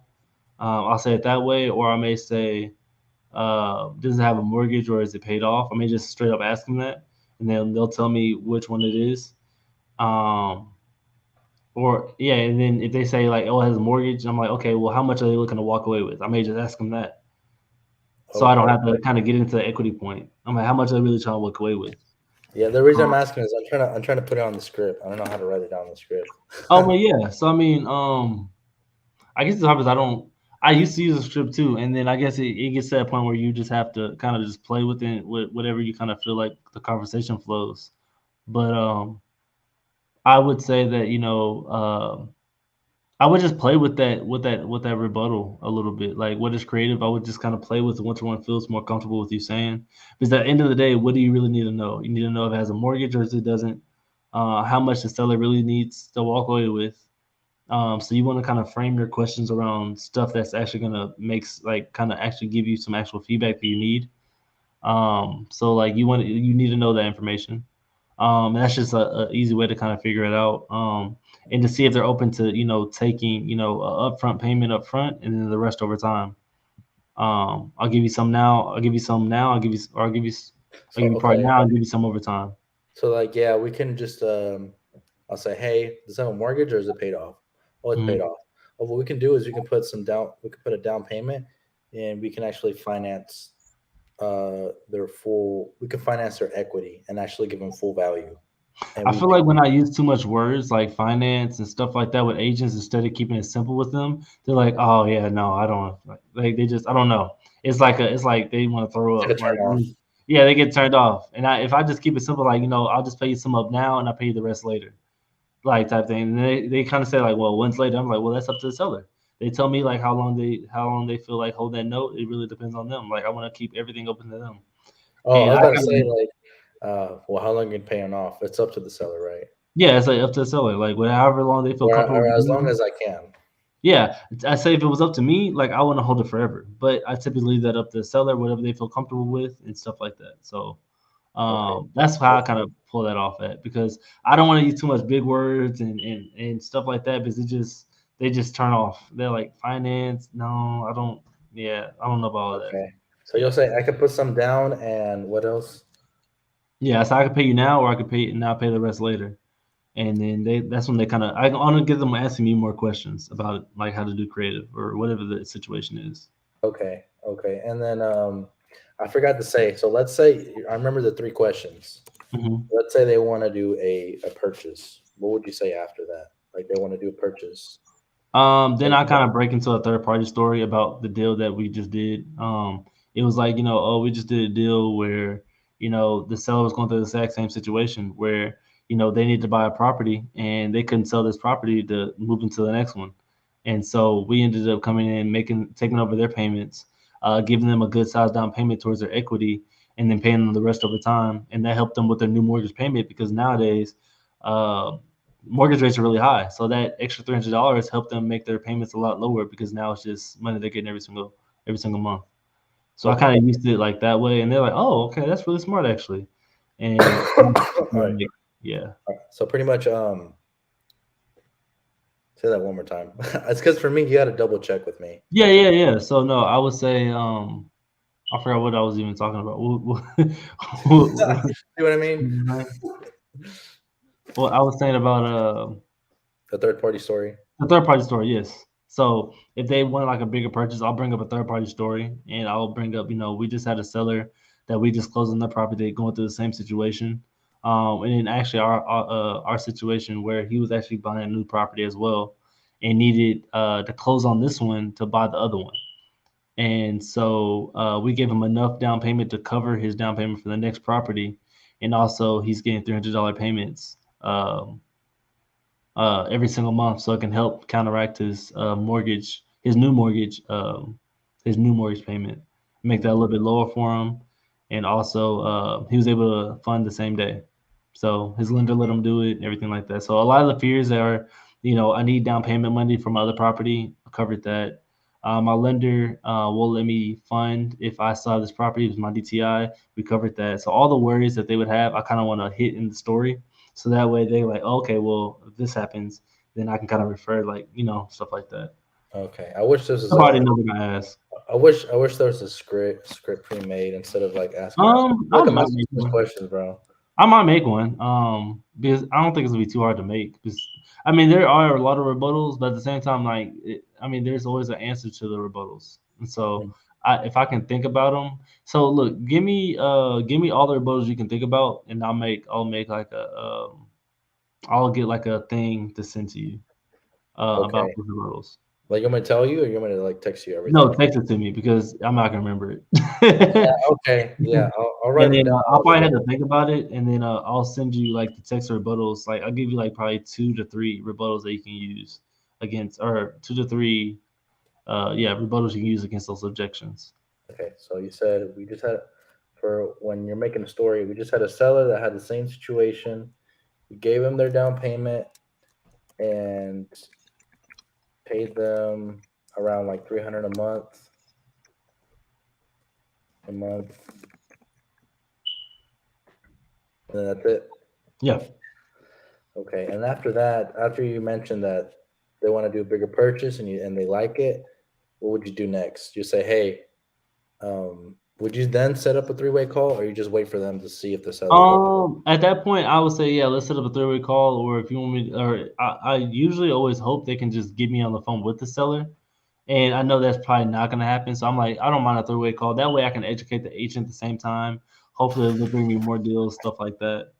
And then once we kind of break that 3-way call kind of thing, then they'll feel more comfortable with me just having a regular, one-on-one call with the seller at that point. Okay. What about if? Sorry, I'm asking you so much questions. Oh no, go ahead. I mean, this is what it's for. So, let's say that on the 3 questions, they say they're confused about it. Mm-hmm. What would you say then? What are they confused about? Like, oh, the seller's just confused about it. Oh, you mean added the 3 questions to like okay, got you. And then I just tell them like, no, where did I kind of lose you at, or like where does it kind of fall off for you? And they'll kind of tell me where I can like better explain it for it, whether it be, me taking up the payments. They don't understand how that happens. They don't understand how the deed would go in my name. That whatever the situation is, at that point you kind of have to, I guess, in a way, just be more educated on, subject to and seller financing for that kind of question. And if you're not, just say, hey, look, you're right. I'm not really too sure on that question. I'm not the best one to answer, but let me go get the answer for you, or let me get my partner to kind of better explain it to you. That way, You're pretty much saying like, what are they confused about? Pretty much. yeah, just basically well, like where does it kind of lose you at? And then if you can answer it, then go ahead and answer it. But if you can't, then say, look, I'm probably not the best person to kind of explain that part to you. Let me get you my partner, and you guys, whatever questions you have about it, hope he can actually help you out until you get to that point. Yeah. Oh my god, I'm gonna need. I'll pay you to make that script, man. No, just send me the objections that you think they would have, and then yeah, I'll probably do a document, and then I'll put like rebuttals on there that you can use, and then you can just go off of that. Thank you so much, man. I No appreciate problem. No problem, man. Good seeing you. it. Peace. All right. All right, cool. So we are at the 3 hour mark, guys. So cool. That was a good day's worth of work. I'm probably still gonna work a little bit after this, to be honest, but I just wanted to show you guys what you can do in a 3 hour span. We got what do we get? We got one deal technically locked up. We're gonna finish it off for 5,000. So we got at least one deal this month. Uh, we have a wrap buyer, two wrap buyers that's open um to doing. Sorry, I didn't even text back. Yes, please. We got two rabbis that's open to signing this week on Saturday. So we should have two deals closing on Friday or Monday. So we have two deals closing in. One's gonna be for $5,000. The other one is gonna be around $5,000 or $7,500. And that's in 1 month. So what? That's probably $10,000 in a month. And then on top of that, you get cash flow from one of the properties, like things like 400 for no, this we added some. So probably like around $700 worth of cash flow. After that, yeah, 700. So you get $10,000 and then $700 worth of cash flow. Like man, you can't beat that. So that's why I love real estate. That's why I love what I'm doing. And this is a day in the life of a real estate investor. So I appreciate you guys for coming out, and I will see you guys tomorrow, same time.